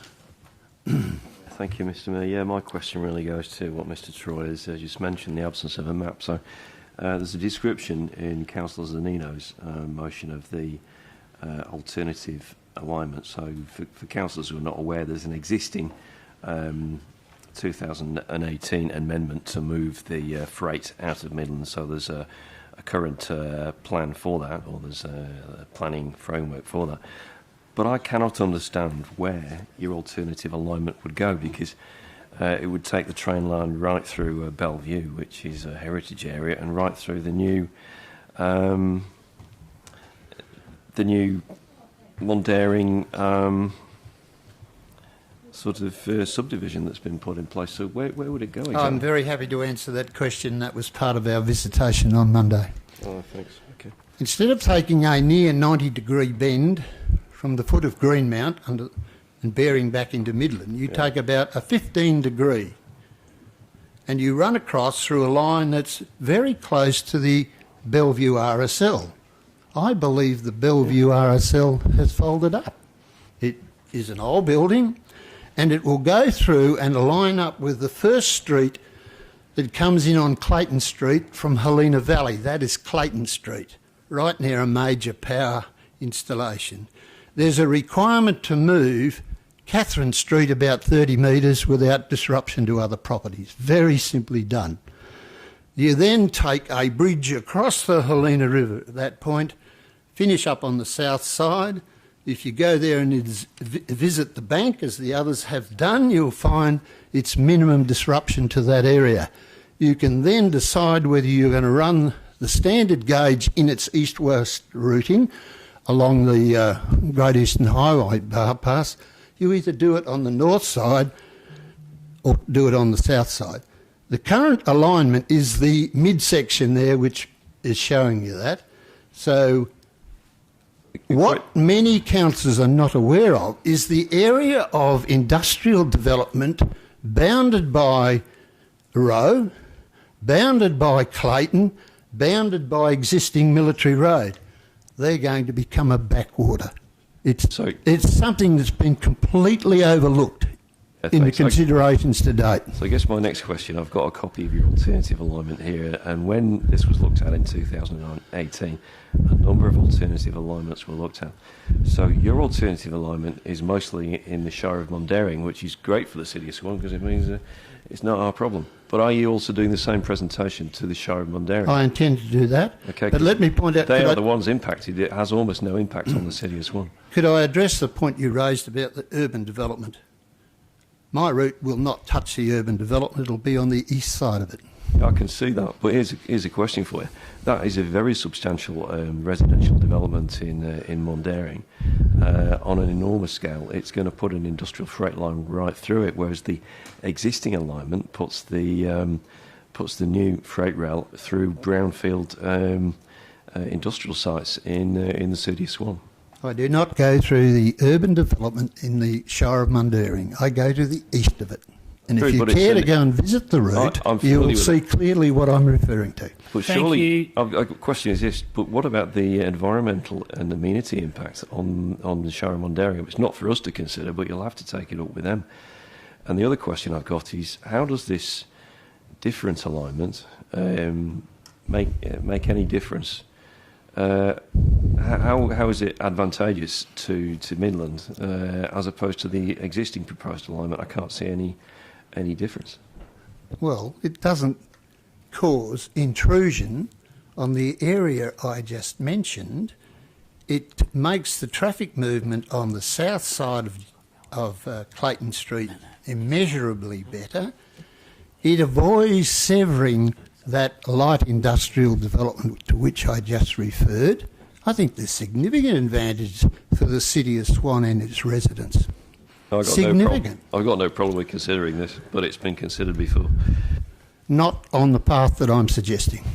You'll see a green variation to the one of their options. I think you've answered the question, Mr. Troy. I think Councillor Johnson can see the map now. Councillor Bowman, you are next with a question. Thank you, Gavin, and thank you for your time with a number of us councillors on Monday. My question is, and it's a little bit of preamble, there seems to be a lack of will by the local member and relevant state government ministers to address the issues of Midland, in fact probably are creating further issues. With your experience and knowledge, how do we get them to understand and then work in partnership with us to realign the national rail freight route and other traffic flow issues in Midland? Well, I'll answer you by going further than the state. The state's got a problem, as I referred to earlier, that they have no body effectively looking at freight considerations rail freight considerations in the state because it's part of the PTA and gets ill consideration. The second problem I won't go over again. I've already spoken to a prospective cabinet minister for the new Labor government federally. I'll be speaking to him in the next couple of weeks where I'll advance this position with him. I think it can be introduced. One of the significant things I did refer to there, if any of you care to look at rail expenditure on the East Coast compared to what's happening in WA, we are a forgotten state. There is an avenue there that can be brought into greater balance by an effective argument. But if you're lobbying, it's got to be sound material that goes forward. But I don't exclude it. I can tell you, the new railway line being built from Melbourne to Brisbane as a freight line will not have one level crossing on it. How many level crossings on the national rail freight have you got in your area of interest of the city of Swan? I mean, it is not 1960 today, it is 2020, and they've got to give considerations to these issues. Any other questions of Mr Troy? Then I thank you, Gavin, for your insight and being a former Transport Minister. You've got that obviously underpinning knowledge. And just to comment before I let Mr Troy go, I was in Melbourne last week. There's a campaign over there called Build Big, where the Victorian government, mainly through the federal grants program, removing 85 level crossings by elevating the train line to go above the road, and they're building 55 new train stations. 55, and under MetroNet we're getting a fraction of that. So we have had the realignment of the national freight line in our advocacy booklet over the last half a dozen or so years, and Mr Troy is right. We need to lobby heavily, not only our state minister but the federal government for assistance, and I'm hoping that with a new federal government coming in, with new ministers coming on board, the City of Swan can get some traction on this item. So I thank you again for your attendance and your deputation, Mr Troy. Thank you, Mr Mayor and councillors. Just get the review of your realignment undertaken, and that's not a huge cost to go that far. Thank you. And if I can ask that map be circulated to all councillors. Thanks, Ms Albrecht. And you'll notice that Mr Irwin from the Midland Society has put in a written deputation, as has Mr Troy, which takes us to the next item, C1.5, walking and biking trails. There's a written deputation from Linda Daniels of the Bibbulmun and Track Foundation in support of the motion. And our last in-person deputation, I thank you for your perseverance.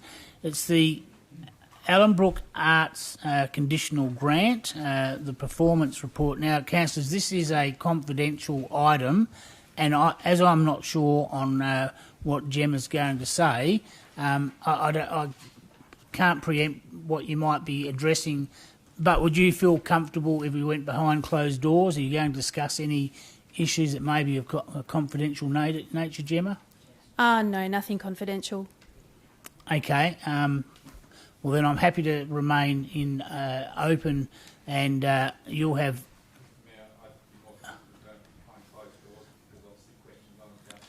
Well, okay, thank you.